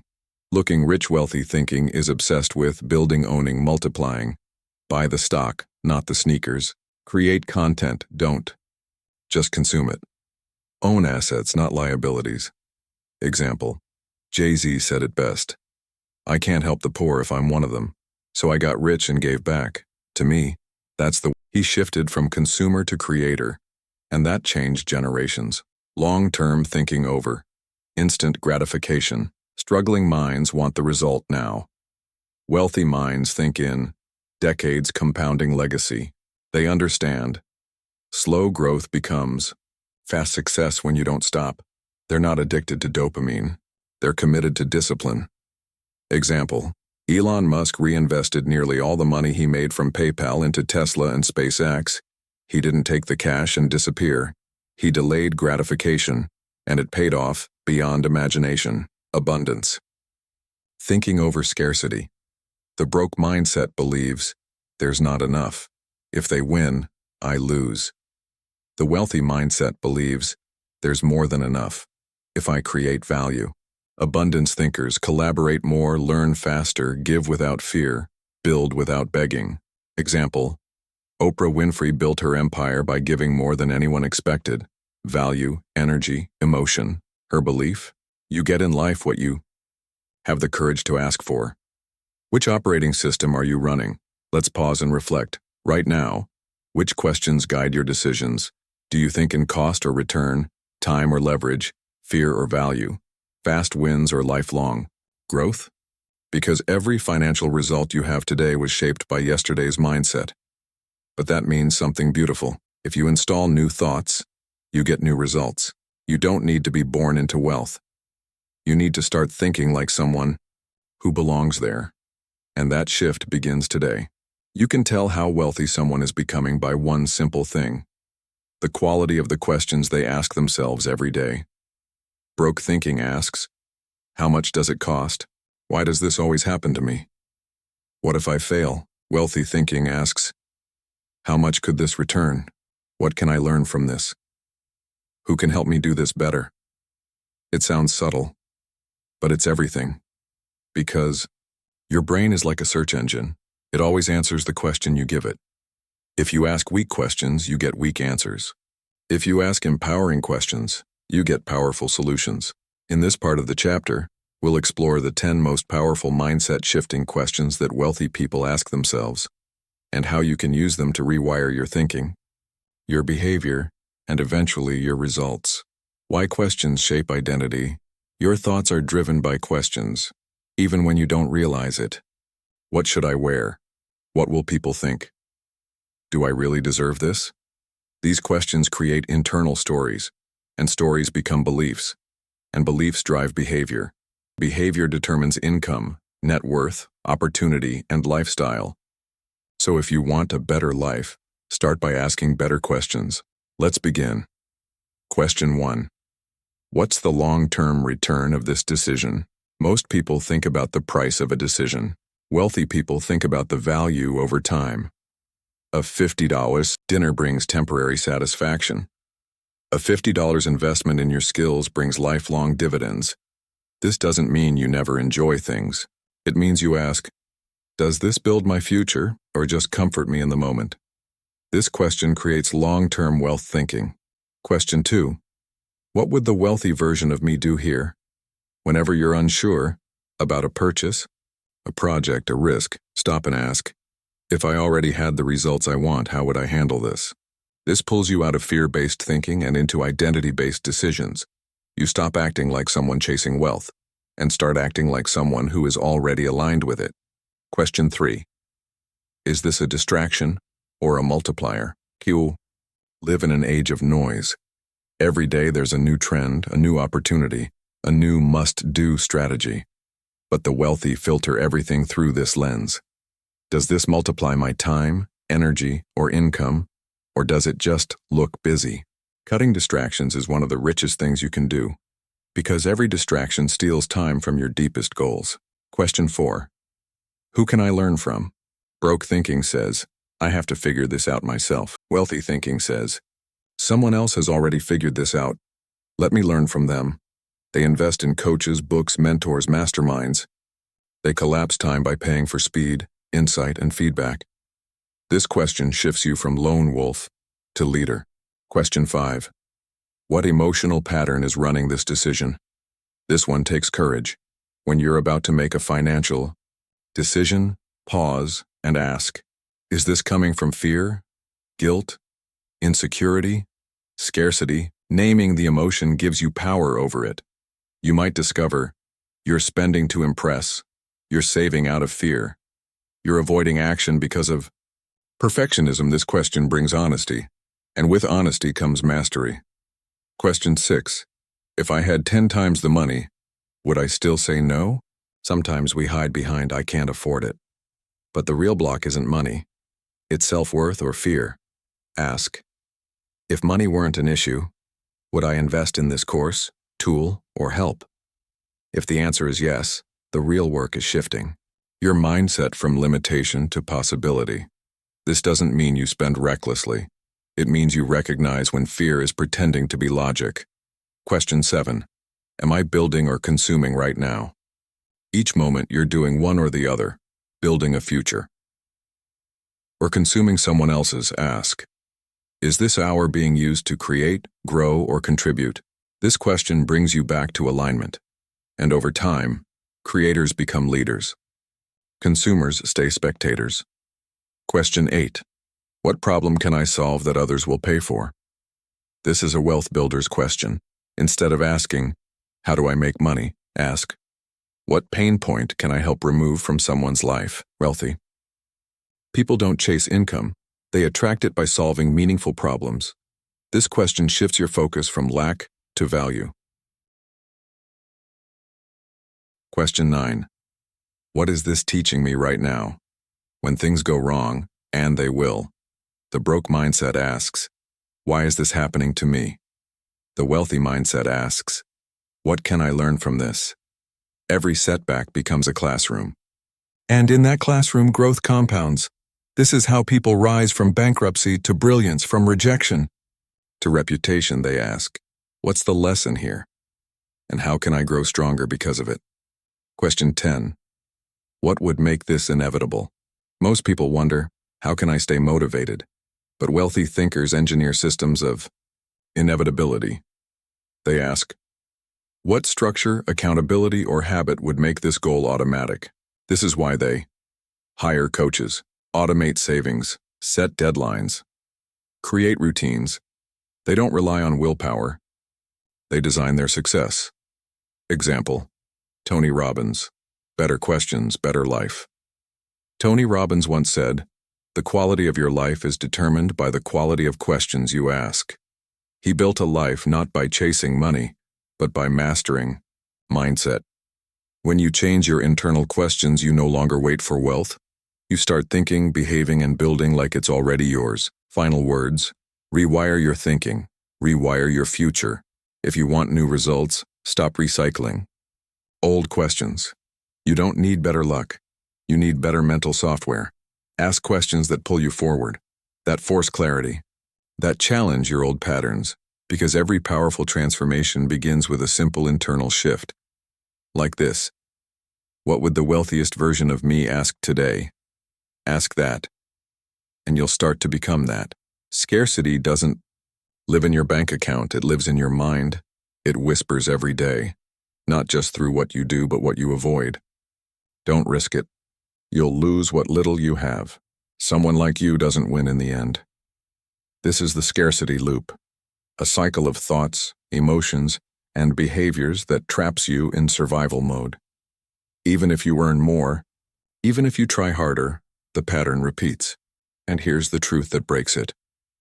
You cannot build wealth with a brain trained for fear. In this final part of the chapter, we go straight to the source.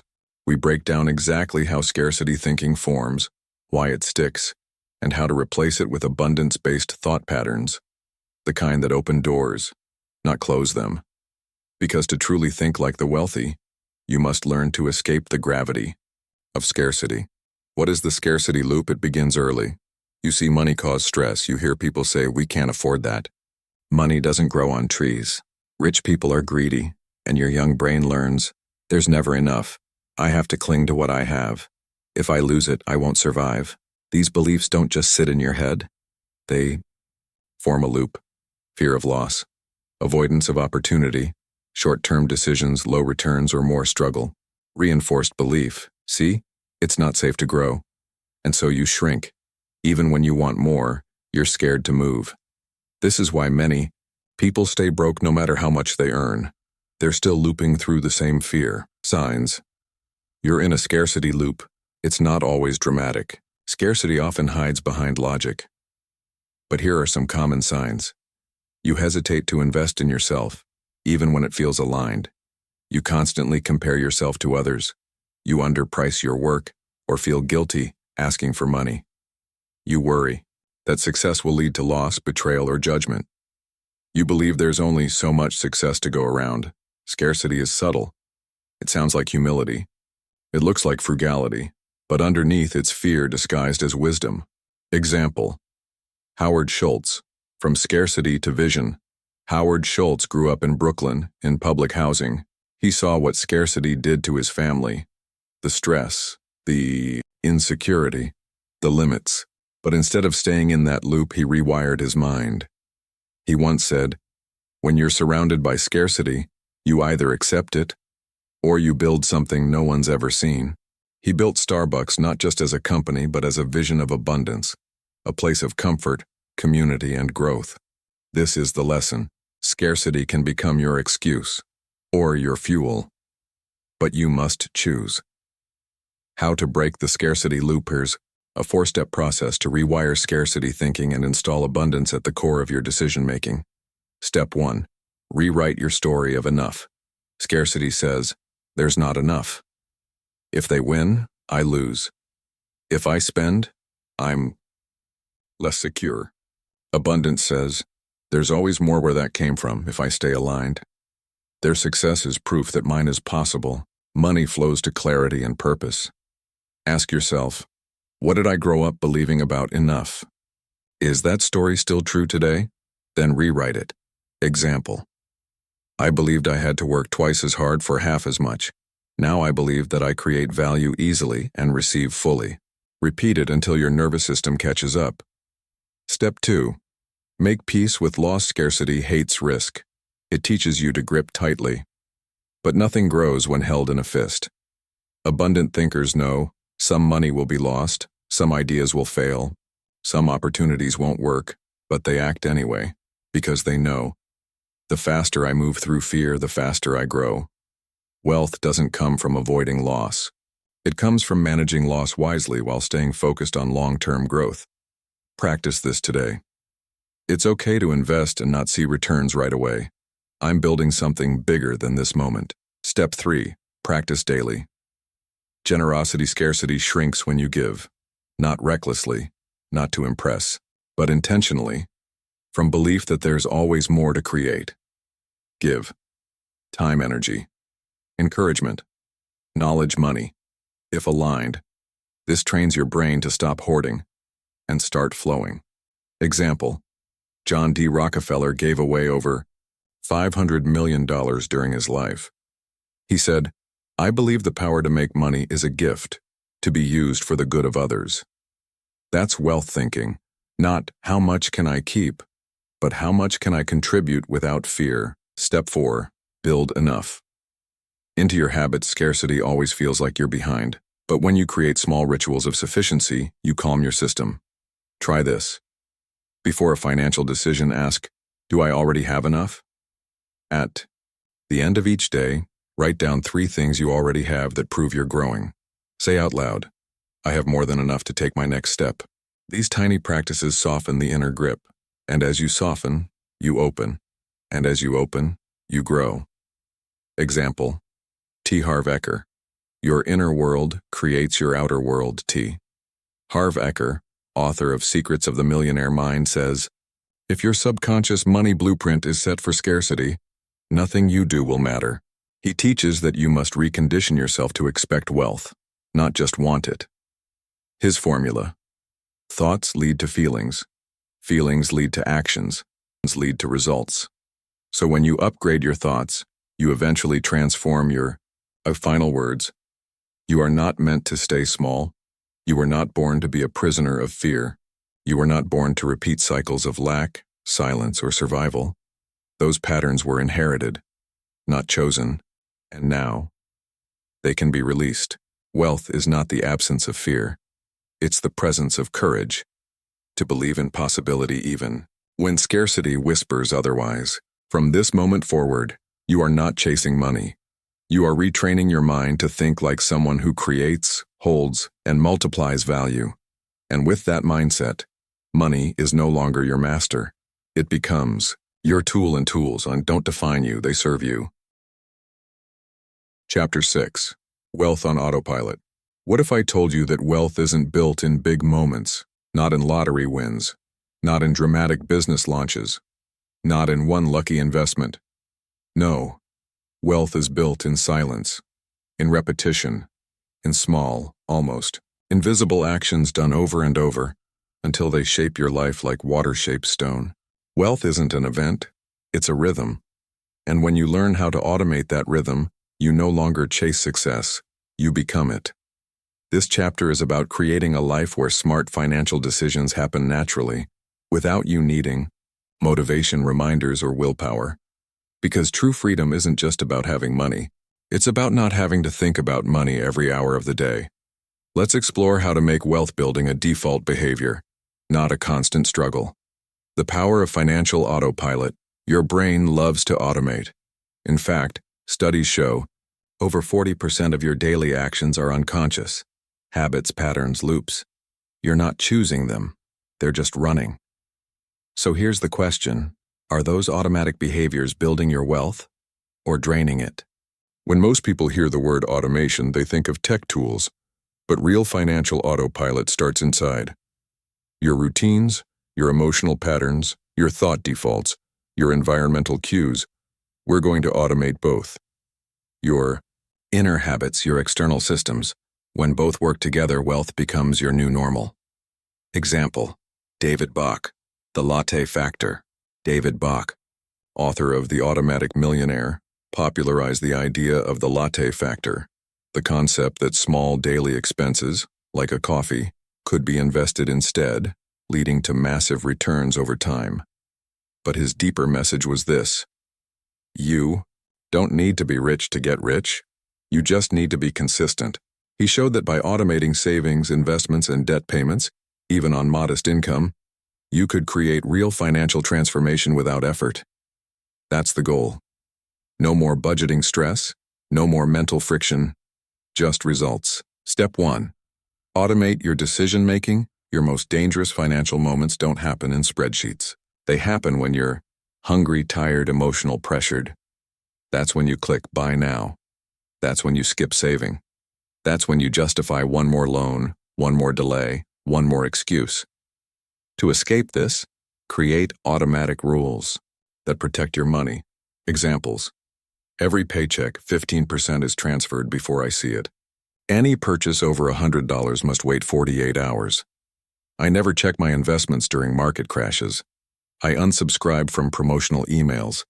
These are pre-made decisions, protecting you from future emotion. Step 2. Turn income into systems. Most people earn money and let it sit until it leaks away. Wealthy people redirect income the moment it arrives. As soon as you get paid, a set percentage goes to savings, another to investments, another to debt reduction, and the rest is yours to use. This is called reverse budgeting. Pay yourself first, automatically, and live on the rest. Example: Ramit Sethi, author of I Will Teach You to Be Rich, says, you can be lazy and still be rich, and if you're smart about automation, his finances run while he sleeps. That's not luck, that's design. Step 3. Create wealth-triggered environments. Environment is stronger than willpower. You can't build smart habits in a chaotic space filled with financial temptation. So begin here. Unfollow accounts that trigger comparison or spending. Replace shopping apps with investment trackers or reading apps. Use your phone wallpaper to display a money affirmation or savings goal. Keep your workspace clean and goal-focused. This turns your space into a silent partner in your success. Step 4. Build a daily wealth routine. Habits don't have to be long, just consistent. Here's an example of a 5-minute daily wealth routine. Morning. 1 me in. Say your wealth identity. Aloud, I am a focused, calm, and growing steward of wealth. Midday 2 me. Check your money dashboard. 1 glance. No stress. Just awareness. Evening. 2 tao min. Right. 1 financial win today. 1 thing you learned. 1 action you'll take tomorrow. This creates momentum without burnout. Example. Naval Ravikant. Wealth is built by default. Naval Ravikant. Entrepreneur and investor says, you won't get rich by renting out your time. You must own equity and systems. He speaks about setting up your life so that wealth builds while you sleep. Automated investments, businesses with leverage, habits that compound over time. He doesn't live in hustle. He lives in alignment. That's the goal. Bonus. Use technology. The right way. Tools can help, but only when tied to mindset. Consider YNAB or Mint for budgeting and expense tracking. Acorns or ETFs for beginner-friendly automated investing. Standing orders in your bank for regular transfers. Spreadsheets with visuals to gamify progress. But don't get overwhelmed. Pick 1 tool and master it. Wealth is not in the app. It's in your behavior around the app. When wealth becomes your default, you don't need to fight for every step. You don't need to convince yourself daily to be better. Once wealth building becomes a habit, it becomes effortless. Just like brushing your teeth. Just like checking the time. That's what autopilot feels like. When your systems work in the background, you can focus on living, creating, and contributing. And that's when you know you're not chasing money anymore. Money is working for you, quietly, patiently, automatically. What if there was a system so powerful that once you got it spinning, it would keep growing your wealth, even while you slept? It's called the financial flywheel. The concept comes from business strategy, but it applies beautifully to personal wealth. A flywheel is a massive wheel that's hard to push at first. But once it starts spinning, and you keep applying small, steady force, and it builds momentum, eventually it spins on its own with little effort. In money, your flywheel is the system that turns consistent action into accelerating wealth. This part of the chapter is about designing a personal system that keeps paying you, growing you, and freeing you, without needing constant motivation or micromanagement, because discipline gets you started, but systems keep you winning. What is a financial flywheel? Your financial flywheel is a self-reinforcing cycle that does 3 things: generates income, automatically distributes that income, grows wealth without daily input. Most people's finances are reactive. They wait for income, then decide what to do with it based on how they feel that month. But wealthy individuals pre-decide where every dollar goes, what systems manage it, how it feeds future growth. A flywheel doesn't rely on discipline, it relies on design. Let's design yours. Step 1. Define your inputs, where the money comes from. A flywheel needs energy to start spinning. In your finances, this is your income source. Even if your income is small or unstable right now, that's okay. The point is to map it. Ask yourself, what's my primary source of income today? What secondary streams could I begin building? Can I convert time for money into value for money over time? Example, a freelancer who starts by offering services then builds digital products or courses. Same skill, now leveraged. The goal is to shift from active to passive energy sources over time. This input section must be clear, because your flywheel is only as strong as the consistency of its entry point. Step 2. Set your distribution ratios. Where the money flows. Next, you need rules, not guesses. When money comes in, where does it go? Use simple percentages. Here's an example structure. 50%. Living expenses 20%. Short-term savings 20%. Investing 10%. Self-development or giving. The exact numbers don't matter. What matters is that it's automatic and consistent. Pro tip: automate these percentages as soon as money hits your account. Use bank rules or apps. This is how you remove emotion from money and create predictable, compounding growth. Step 3. Build a growth loop. where the magic happens. Now comes the flywheel core, the part that accelerates wealth over time. You want part of your income to feed into something that multiplies itself. Options include long-term investments, stocks, ETFs, index funds, business revenue that gets reinvested into content, tools, or people education that increases your income potential. Example, you invest $200 a month into a low-cost index fund.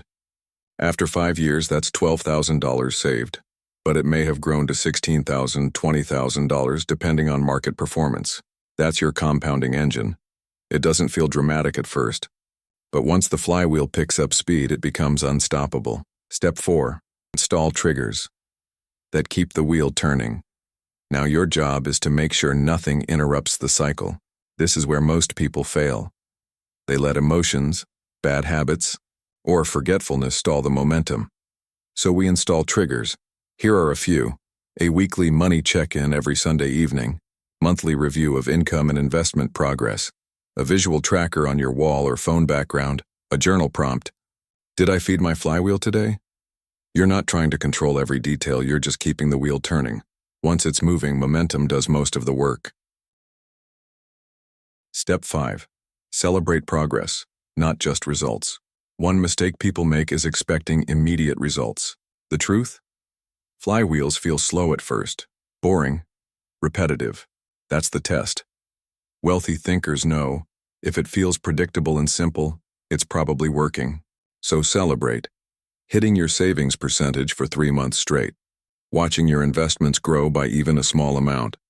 Sticking to your flywheel during a stressful month. That's where real pride lives. Not in big outcomes, but in daily alignment. Example, BJ Fogg, Tiny Habits Build. Giant outcomes behavior scientist BJ Fogg teaches this. The best way to create lasting change is to start tiny, but never stop. He proved that when people attach new habits to existing routines, success skyrockets. Apply this to money. Attach your wealth check-in to brushing your teeth. Link your investment review to morning coffee. Reward yourself for small financial wins, not just big leaps. Tiny habits become invisible strength. That's what spins the flywheel. When your system becomes your safety net. Here's the beautiful shift that happens when your flywheel matures. You stop fearing bad months because your systems catch you. You stop obsessing over money because growth happens automatically. You stop feeling guilty because everything has a purpose in place. This is real freedom. A life where your mind is free, your money is managed, and your habits serve your highest vision without daily struggle. Final words, build it once. Let it run. Your job is not to push the flywheel forever. Your job is to set it up. Keep it simple, nudge it consistently. Let time do the rest. Because in wealth, systems beat willpower, automation beats anxiety, and discipline beats drama. When your flywheel turns daily, so does your identity. And eventually, you don't just build wealth. You become someone who builds wealth, automatically. One of the greatest lies you've been taught is this. You must work harder to earn more. Yes, effort matters. But working harder is not the same as working smarter. At some point on the path to wealth, you must stop thinking like a laborer and start thinking like a leader of capital. This final section is about a radical, liberating truth. Money can work harder than you ever could if you know how to let it. Not through luck, not through gambling, but through systems, habits, and the compounding power of time. This is the shift from income-driven stress to capital-powered peace. It's how wealth becomes restful. Let's show you how. The money-energy equation. Every hour you trade for money requires life energy, focus time, mental load opportunity cost, and that energy is limited. Eventually, your time runs out. Your energy fades. You can't work forever. But money has infinite energy when directed properly. It doesn't sleep. It doesn't get tired. It doesn't burn out. It compounds, quietly, consistently. If the goal is simple, move from being to being the engineer. Let money run the engine, while you design the tracks. 3 ways money can work. While you rest, let's look at the 3 most accessible and powerful ways to make your money work for you. Long-term investing. This is where the average person becomes wealthier than high earners, simply by letting time and compound growth do the heavy lifting. Imagine investing $300 a month in a basic, low-fee index fund, starting at age 30 until age 60. That's $108,000 invested. But if your average return is just 7% per year, you end up with over $340,000, more than triple what you put in. No luck, no timing the market, just quiet, autopilot investing. Example, billionaire investor Charlie Munger said, "The first rule of compounding is never interrupted unnecessarily." This is why the wealthy avoid panic. They know time is their ally. Digital income streams. Money can work through systems you create once and sell many times. Ebooks, courses, subscription communities, affiliate marketing, digital templates, or software, even if it starts small, $50 here, $100 there. These streams add up. And the best part? You don't need to be famous. You need to be valuable to someone, somewhere, at a specific moment. Create once. Deliver forever. Example, Tim Ferriss's The 4-Hour Workweek sold millions of copies but was written once. Each sale, show money working for him while he sleeps. You don't need a bestseller. You need a system that scales without you. Delegation and automation. Let's say you already earn decently but you're maxed out. You don't need more hustle. You need delegation. You could hire a virtual assistant to free up hours, use automation tools to manage finances or marketing, outsource editing, design, or customer support. Every task removed from your plate is energy redirected to higher leverage activities. That's how entrepreneurs grow. They don't just work harder, they build machines. Why rest is productive. There's a deeper layer to this. When money works for you, you regain something priceless: mental space, emotional stability, creative freedom. Because when you're no longer thinking, "How will I survive?" you can begin to ask, "What do I want to build? Who do I want to become?" This is the true return on wealth. Less anxiety, better sleep, higher quality thinking, more meaningful relationships. You stop reacting. You start living. What rest looks like in the wealthy life. Rest is not laziness. It's taking a walk. While your investment earns, reading a book; while your content sells, meditating; while your money multiplies, sleeping peacefully; while your systems run. Rest is the reward for structure, and structure is the secret most people overlook in wealth building. Example, Oprah Winfrey schedules intentional time for stillness, saying, "In the quiet I find clarity, and clarity multiplies everything." Wealth doesn't mean you never work. It means your rest matters as much as your effort, because both serve your vision. The new mantra: let my money breathe. Try this sentence out loud. I let my money work for me now. Now another. I don't need to earn every euro with sweat. I earn with systems. Now the final one. I allow space, because I trust the process I've built. Speak it. Feel it. Because this is not only about finances. It's about permission to stop scrambling. Permission to trust your plan. Permission to receive. That's wealth. That's wisdom. Final words. From hustle to harmony. You've done the work. You've planted the seeds. You've designed the machine. Now comes the shift. From anxious effort to intentional action. From micromanagement to momentum. From scarcity to stability. Wealth on autopilot means your values, systems, and money all move in the same direction, even when you rest. And when that happens, you don't just make more, you become more. Chapter 7. Emotional wealth. Inner peace is the new rich. What is wealth? Really, is it just numbers in a bank account, luxury items, early retirement, or is it something deeper? True wealth is not just about how much you earn. It's about how you feel while earning it, spending it, and living with it. In this chapter, we explore a forgotten truth in modern life. Emotional wealth is just as important as financial wealth. Because without peace, all your success becomes noise. Without peace, money becomes a burden. Without peace, every win feels hollow. You're not here just to build riches. You're here to feel rich, emotionally, mentally, and spiritually. Let's explore how. The high price of constant hustle. Our culture worships the grind. We're told, sleep less, work more, hustle until it hurts, sacrifice everything. But what's the real cost? Strained relationships, anxiety disguised as ambition, a mind that can't slow down, a body constantly in stress mode, a life that looks successful but feels empty. This is emotional bankruptcy, and it's everywhere.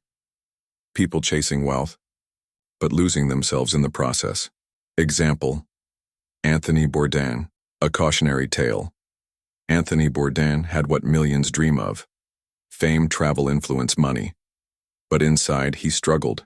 He once said, "Success isn't always what it looks like from the outside." His tragic passing was a reminder. No amount of external success can fill an internal void. That's why emotional wealth matters. It's not soft, it's foundational. Without it, every dollar adds pressure, not peace. Redefining rich. A new wealth metric. It's time to redefine what it means to be rich. Here's a new metric. You sleep deeply and wake without dread. You feel safe in your mind. You're not constantly chasing more to feel like enough. You enjoy the present. Without guilt, you can say no without fear. You can give generously without resentment. That's emotional wealth, and guess what? You can build it, just like financial wealth, with habits, awareness, and structure. Why peace is profitable. Here's something you may not expect. Peace isn't just good for your soul. It's good for your finances. When you're nervous, system is calm. You make better decisions. You resist emotional spending. You're less reactive and more strategic. You build deeper, more authentic relationships. You focus on long-term returns, not short-term panic. A peaceful mind is a wealth-producing asset. Example, investor Ray Dalio credits his success not only to strategy, but to daily meditation, a tool he used to stay clear during financial storms. His company, Bridgewater Associates, made billions. But the foundation was inner stillness. 3 enemies of emotional wealth. Let's expose what's draining your peace, even if your money's improving. Comparison. Every scroll on social media can feel like a punch to the gut. Someone else is ahead, someone else is richer, someone else looks happier, but comparison is a thief. It steals joy, clarity, and motivation. Instead of asking, "Why not me?" ask, "What matters to me?" Real wealth isn't being ahead of others, it's being aligned with your own life. Perfectionism, the voice that says, "It's not enough. I should be further. I can't rest until it's perfect." But perfectionism is a trap. It keeps your self-worth on hold, waiting for the perfect moment, which never comes. You are allowed to celebrate partial wins. You are allowed to rest without finishing the list. Peace begins with permission, attachment to outcome. When your joy depends on results, you're never free. If the deal goes through, you're happy. If the market goes up, you relax. If the launch succeeds, you feel worthy. But emotional wealth means this: you're centered, no matter what. You measure success by alignment, not just achievement. That's power, that's stability. Daily practices to build emotional wealth. You don't need a retreat to find peace. You need small, repeatable habits that create mental spaciousness. Here are 3. Mental clarity walk, 10-15 minutes day. No phone, no podcast. Just you, your breath, and your surroundings. Let your thoughts move. Don't solve anything. Just observe. This resets your mind and lowers cortisol, the stress hormone that sabotages your money decisions. Emotional budgeting. Each morning ask, "What am I mentally spending energy on today?" Then ask, "Does that align with my priorities, or is it just noise?" Protect your focus, like you protect your wallet. The inner wealth check-in, 2-2-min. Ask yourself, did I feel calm today? Where did I chase? Where did I breathe? What made me feel full without spending a cent? Over time, these check-ins build self-awareness that prevents emotional sabotage. Example, Matthew McConaughey, grounded success. Oscar-winning actor. Matthew McConaughey turned down $14 million roles because they didn't feel aligned with his values. He said, "I'd rather have peace than a paycheck that steals it." That's not ego. That's a man who knows what matters.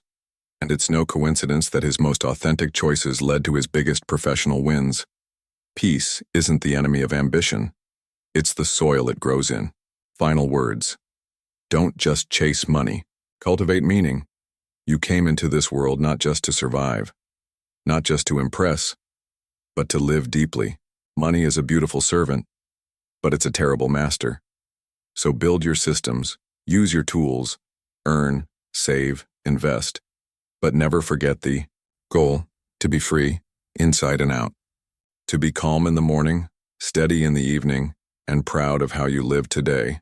Because in the end, inner peace is the new rich. What if the biggest obstacle to holding wealth is feeling unsafe with it? Not because of thieves or taxes, but because somewhere deep in your nervous system, wealth feels threatening. It sounds strange, but it's true.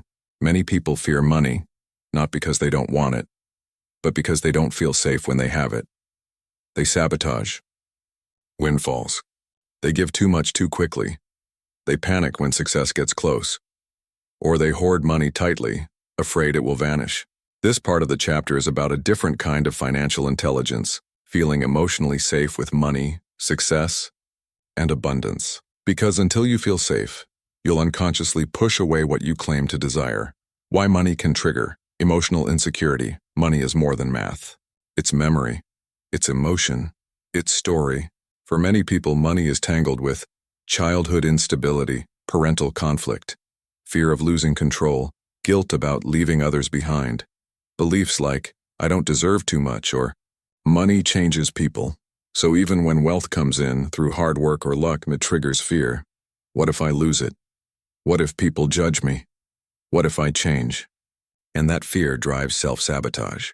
Example, Mike Tyson, the pain of unprocessed wealth boxing legend. Mike Tyson made over $300 million, but he lost it all. Not because he didn't earn enough, but because he didn't feel secure holding it. He later admitted, "I was afraid of money. I didn't think I deserved it, so I spent it. Fast." His story is extreme, but the emotional pattern is common. Earn fast, avoid reflection, spend as anesthesia. Lose what you didn't feel safe to keep. This is why emotional wealth matters. Safety with wealth starts in the nervous system. You can't logic your way into wealth safety. If your body associates abundance with threat, you'll freeze, avoid, or sabotage. So we begin with regulation, not more spreadsheets. Here's what emotional safety with money feels like. Calm when checking your bank balance. Confidence in decision-making. Freedom from guilt when receiving. The ability to enjoy what you have without fear. A deep knowing, "I can handle this." That's the feeling we're building. Practice. 1. Create a money safety anchor. Step 1 is creating a signal your body can trust. Here's how. Sit quietly. Breathe slowly. Think of a moment you felt safe and held, even if it wasn't money-related. Hold that memory. Anchor it with a phrase. "I am safe to hold wealth. I can handle abundance." Repeat this during financial tasks, logging into your account, receiving income, making investment decisions. Over time, your body rewires its association with money. Wealth begins to feel familiar, not foreign. Practice 2. Redefine what it means to have. Many people grew up with the idea that having means taking away from someone else, so they feel guilty owning more. This is a scarcity inheritance, not truth. The reality, when good people have more, they do more good. When wealth is rooted in clarity and generosity, it uplifts, not harms. Redefine having as holding space, holding peace, holding tools for impact. Your wealth doesn't steal. It strengthens. You're not taking too much. You're taking responsibility for your potential. Practice 3. Prepare for prosperity, not just survival. Most people prepare for financial worst-case scenarios, emergency funds, insurance budget cuts. That's wise. but incomplete. To feel safe with wealth, prepare emotionally for growth too. Ask yourself, how would I act if I earned double this year? What beliefs would I need to release? What boundaries would I set? What systems would I upgrade? Train your nervous system to expect and welcome abundance and not panic when it arrives. Example. Actor Jim Carrey said, "I used to visualize checks coming to me in the mail. I'd imagine feeling calm and worthy when they arrived." He didn't just wish for success. He prepared his mind to hold it peacefully. Practice 4. Emotional hygiene. Around money, just like brushing your teeth, you need emotional cleansing rituals around wealth. Try this. After a financial task, invoice, payment, planning, pause. Place a hand over your heart. Say, "Thank you, money. You are a tool, not a threat. I release fear. I return to peace." This sounds simple, but it works. You're teaching your body. Wealth is not danger. It is alignment. What feeling safe with wealth allows when you feel emotionally safe with money. You don't overspend to prove worth. You don't under-earn out of guilt. You don't abandon growth when it gets too good. You don't stay stuck in struggle to be accepted. You make calm, clear, and confident decisions, even in chaos. Example, Barack Obama once said, "I don't get too high, I don't get too low, I stay focused." That's not just emotional strength. That's nervous system mastery. That's what wealth needs. A calm container. Final words. You are safe to rise. There's a quiet shift that happens when you stop seeing money as a threat and start seeing it as a mirror. It shows you where you're strong. It shows you where you still hold fear. It invites you to grow. With grace, you are safe to receive. You are safe to rise. You are safe to hold more. With peace, not pressure. Because when you feel safe with wealth, you don't just grow richer, you grow freer. If you've come this far, something has likely shifted in you. You're no longer chasing wealth with desperation. You're no longer confusing exhaustion with ambition. You're no longer willing to pay for success with your peace. And that's not weakness. That's wisdom. Because the most powerful way to become rich is without losing yourself in the process. This final part of the chapter is about building a life where prosperity flows, naturally, calmly, and consistently, not through hustle alone, but through a state of inner clarity, alignment, and purpose. This is the peaceful path to prosperity. Why peace attracts more than pressure. When you operate from stress, your nervous system narrows your thinking, triggers survival patterns, drives impulsive decisions, repels opportunity. But when you operate from peace, you see options others miss.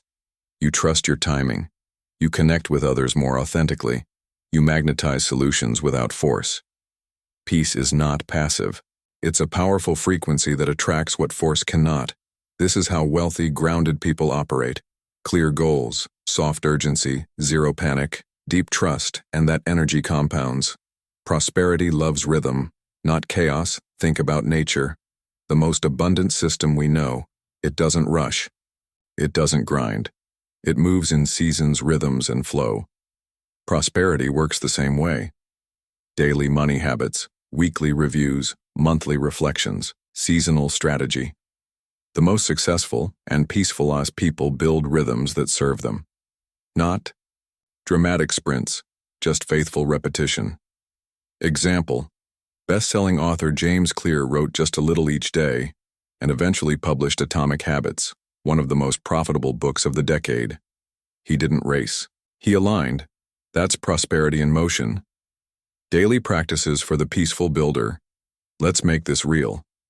Here are simple, calming habits that build emotional and financial wealth without draining your soul. The 3-breath rule before every decision: before buying, investing, replying, or reacting. Pause. Inhale for 4 seconds. Hold for 4. Exhale for 6. Then ask, is this from fear or from faith? Just 3 breaths can rewire your impulse. And in that pause, you reclaim control. Kuninga Kuranal. 5 minutes of gratitude and vision. Each evening, write one financial decision you're proud of. One thing you're thankful for, non-financial. One sentence about who you're becoming.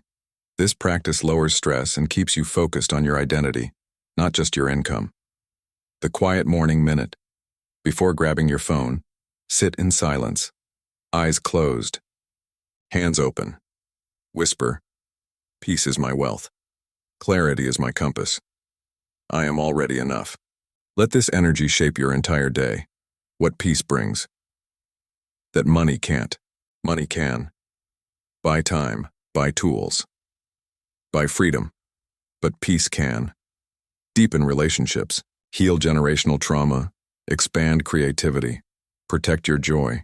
Peace fills the parts of you money was never meant to reach. That's why some millionaires feel poor, and some quiet, grounded people feel rich beyond measure. Because prosperity is a feeling before it becomes a fact. And when you live in that feeling consistently, the facts begin to match. Example: Marcus Aurelius, wealth of the mind Roman emperor. Marcus Aurelius ruled over an empire, but wrote about simplicity, discipline, and peace. In his private journal, he said, "Very little is needed to make a happy life. It is all within yourself and your way of thinking." Even surrounded by riches, he knew, true wealth isn't what surrounds you. It's what lives within you. That is timeless wisdom. That is the peaceful path. What the peaceful path looks like in daily life. You earn without selling your soul. You grow without losing your ground. You say yes with joy and no without guilt. You share without resentment. You sleep well. You trust life. Even when things are uncertain, this isn't fantasy. It's the reward of consistent inner-centered living, and it creates outer wealth more naturally than any frantic chase ever will. Final reflection: what if you're already rich? Right now, pause. Forget your bank balance. Forget your bills. Forget your timeline. Ask yourself, do I have clarity? Do I have peace? Am I aligned with who I'm becoming? If so, you're already rich. Everything else is just a bonus. And if not yet, that's okay.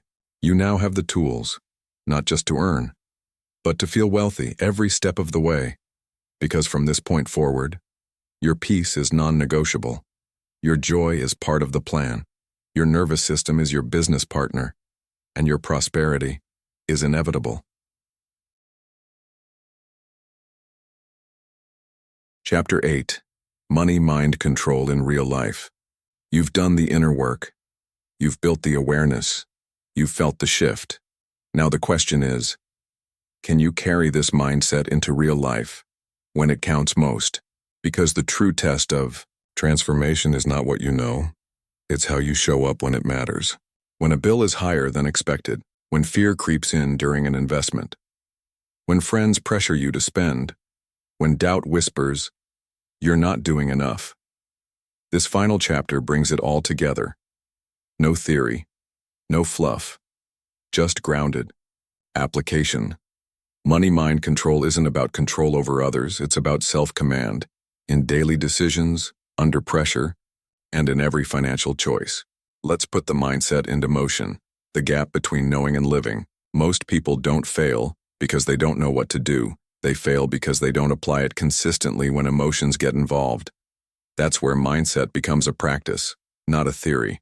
Real-life mastery means staying calm in chaos, clear in confusion, committed in the face of temptation. Here's how to live this wisdom when life gets loud. Scenario 1. You get unexpectedly hit with a large expense. You feel the panic rise. The old voice returns. You're not ready. You're behind. You're in danger. Stop. Pause. Breathe. Then ask, is this an emergency or just a surprise? What resources, not just money, do I have? What would the calm, prepared version of me do next? Often the fear is bigger than the number. Action plan. Break the cost into parts. Call and negotiate if needed. Adjust temporarily, not permanently. Remind yourself, I've handled more than this before. Control isn't about never being surprised. It's about never being shaken for long. Scenario 2. You feel behind compared to others. You see friends buying homes, launching businesses, traveling. You feel like you're stuck, failing. falling behind. Stop. Comparison is a distortion. You're comparing your internal process to someone's curated highlight. Ask, am I acting from my values or from their validation? What am I building that I'll be proud of 5 years from now? Is this discomfort inviting me to align or just distract? Recenter. My pace is not their pace. My path is not their path. Then, refocus on your next step, not their life. Scenario 3. You have a chance to level up, but fear holds you back. You're offered a raise, a partnership, an investment opportunity, but your body tightens. You want to say no, not because it's wrong, but because it's bigger than what you're used to. This is not intuition. It's a comfort zone alarm. Ask, is my no from clarity or fear? What identity am I protecting by staying small? What would the future version of me regret more, doing this or passing on it? Often, the discomfort is not danger. It's growth trying to move through you. Action. Take one small step toward the opportunity. Journal how it feels. Revisit your money identity. I am safe to grow. I am safe to receive more. Scenario 4. You're tempted to buy for the wrong reasons. You're scrolling. You see a sale, a flashy ad, a new trend. You want to click buy now. Not from joy, but from boredom, comparison, or emotion. This is the mind control moment. Ask, what emotion am I trying to escape or satisfy right now? Will this purchase add peace or just noise? Do I need this or am I craving a feeling? If you're still unsure, wait 24 hours. Still want it? Buy it intentionally. Don't want it anymore? That was emotional spending in disguise.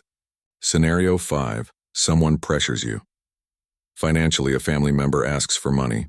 A friend invites you to an expensive event. You feel obligated, yes, but uneasy. This is where boundaries and clarity must lead. Ask, does this serve my long-term priorities? Can I give joyfully, or will this create resentment?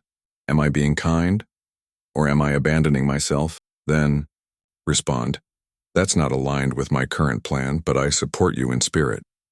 Let me think about how I can help sustainably. You owe people honesty, not obedience. Create your in-the-moment wealth anchor. Whenever emotions run high, you need a simple sentence that brings you home. Here are examples. I choose clarity over chaos. Peace is more profitable than panic. My habits build my future, not my feelings. Money flows to structure. I breathe, then decide. Choose one, or write your own.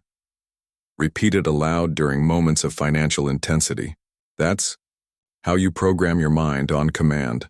Example, LeBron James, mastering money and pressure.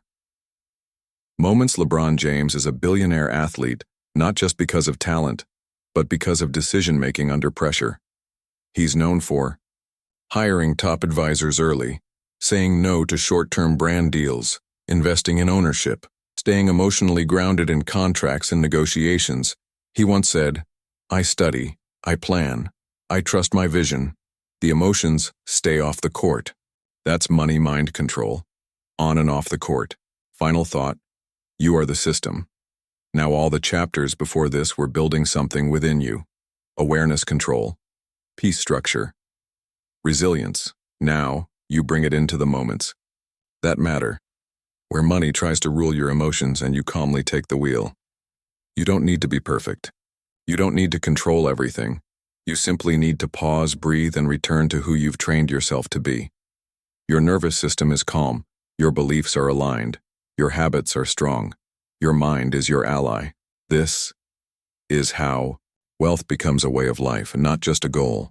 You've heard this truth again and again. Success doesn't come from what you do occasionally. It comes from who you become consistently. But here's something deeper. Wealth isn't just about discipline. It's about identity. Discipline gets you started. It builds momentum. It helps you break bad habits and set better ones. But long-term wealth, it doesn't belong to the person who constantly fights temptation.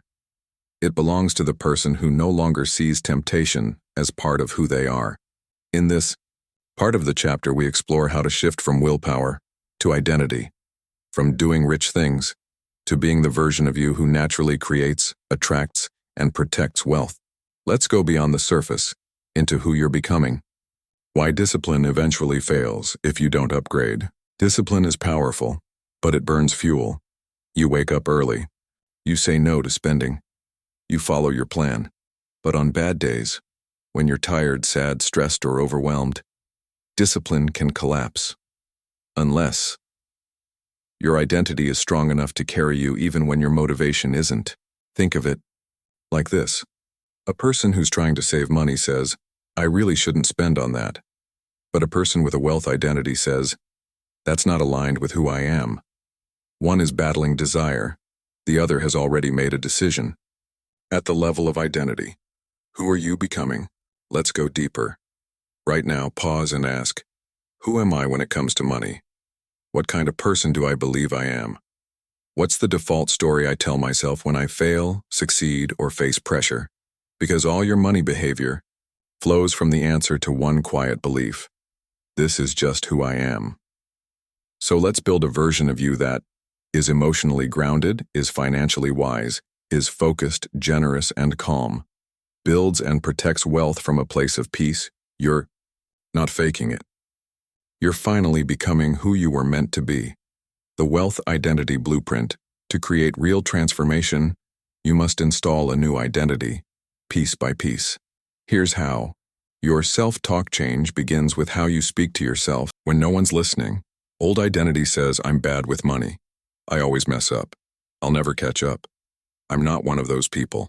New identity says, I'm calm and clear around money. Every step I take builds the life I deserve. I create peace, structure, and progress daily. I am safe to rise. Daily ritual. Say one wealth identity affirmation out loud every morning. Try this one. I am a builder of calm, lasting wealth. I protect peace, and I receive abundance with confidence. Your environment. You can't become someone new in a space designed to keep you in the past. Audit your environment. What do you see on your walls? What do you keep on your phone?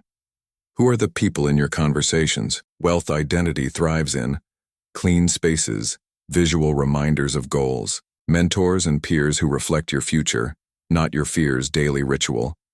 Remove one item, app, or input each week that triggers scarcity or emotional clutter. Replace it with one that affirms wealth. 3. Your reactions under pressure. This is the ultimate test. Anyone can act wealthy when things go well. But the real shift happens when you face rejection, setbacks, delayed progress, criticism. How do you react? Old identity. Maybe I'm not cut out for this. New identity. This is part of the process. I trust who I'm becoming. That one sentence keeps your momentum alive. Your habits, without overthinking them. At some point, you stop saying, I need to save, and you start simply saving. Why? Because it's not a decision anymore. It's who you are. Wealth identity is built through automatic alignment, not constant effort. You track your spending without stress, invest weekly without needing reminders, protect your mornings with calm routines, check your numbers with curiosity, not fear. That's not perfection. That's internal congruence. Example, Muhammad Ali. Identity. Before victory, before winning fights, Muhammad Ali declared, I am the greatest. He said it before the world believed him, before the titles, before the proof. That's identity work. He was building belief until his results matched his mindset. Wealth works the same way. It becomes visible outside after it becomes real inside. You don't wait for success to feel like someone powerful. You decide first. You act like it's true, and eventually, it is. Create your wealth identity statement. This is your new mental operating system, a sentence you speak, feel, and embody. Here's a template. I am a emotionally strong, financially clear, peaceful person who takes aligned action, builds steady growth, trusts long-term results. Wealth flows to me because I create value, I stay calm, I lead myself daily. Write yours. Repeat it every morning. Let it shape your choices. Because when your identity is clear, discipline becomes unnecessary. Alignment becomes effortless. Progress becomes automatic. Final words. You're not trying anymore. You've arrived. This is no longer about effort. This is about embodiment. You don't need more tactics. You need deeper truth. I don't just do what wealthy people do, like they think. I live how they live, because I am one of them now. This is not arrogance. This is acceptance. You've trained your mind. You've trained your habits. Now you train your identity to hold, grow, and expand what you've built. From this moment forward, you are no longer chasing the wealthy version of yourself. You are living as them. There's a quiet moment at the end of every journey, when the learning settles, the effort slows, and something deeper arrives. Integration, not just knowing, not just trying, but being. This final part of the audiobook is not more advice. It's a reflection and a reminder. You are no longer the person who started this journey. You've upgraded more than your habits. You've transformed your identity. You've taken control, not of money, but of your relationship to it. Now, we bring it all together. Let's look back. What you've rewired, you've rewritten the most dangerous financial beliefs. I'm not good with money. Money is evil. I'll never catch up. If I succeed, I'll lose people. You've rebuilt your mental software. You've exposed the scarcity scripts. You've upgraded your wealth operating system. You now think, choose, and lead from a place of clarity. That is the first proof. Let's look inward. What you've reclaimed, you've discovered that wealth is not just about numbers. It's about nervous system peace, emotional maturity, clear decision-making. Under pressure, letting go of shame. Redefining what rich really means. You've made peace with the past. You've created space for prosperity. You've built an identity of calm, powerful stewardship. You now feel wealth, not just chase it. That is the second proof. Let's look ahead. What you now carry forward, you now walk with tools to stop emotional spending. Build and protect systems. Say no from strength, not fear. Automate discipline. Speak calmly about money. Think long-term when others panic. Define success by peace, not pressure, but more than tools. You carry a new truth. I create wealth from the inside out, and no one can take that from you. You are the system. Now in the beginning, you needed structure, habits, checklists, new thoughts. Now you are the structure. You are the habit. You are the clarity. You no longer try to act wealthy. You make aligned choices by default. This is how money mind control becomes money mind freedom. What this looks like in real life, let's make it real. You'll face setbacks, but you won't spiral. You'll face fear, but you'll respond. Not react. You'll face pressure, but you'll protect your peace. You'll face options, and you'll choose what aligns, not what impresses. This is what mastery looks like. It's not perfect. It's consistent. It's not loud. It's clear. It's not based on outcomes. It's built on ownership. You are the proof. You are the proof that wealth begins within healing. Your relationship with money is real. Peace and power can coexist. Self-worth shapes net worth. Discipline becomes identity. Emotional mastery is financial maturity. No one can take this from you. No one can do it for you. No one can live it but you. You are the living, breathing proof, not someday. Now, final message. The next step is yours. You don't need more information. You don't need to wait until you're ready. You are already walking the path. Every decision is a continuation of the journey. Keep your peace. Lead with clarity. Respect your energy. Build what matters. Trust who you're becoming, and remember, money is just a tool. You are the builder. Peace is your power. Wealth is your witness. Discipline was the start. Identity is the future. You are no longer the student. You are the system.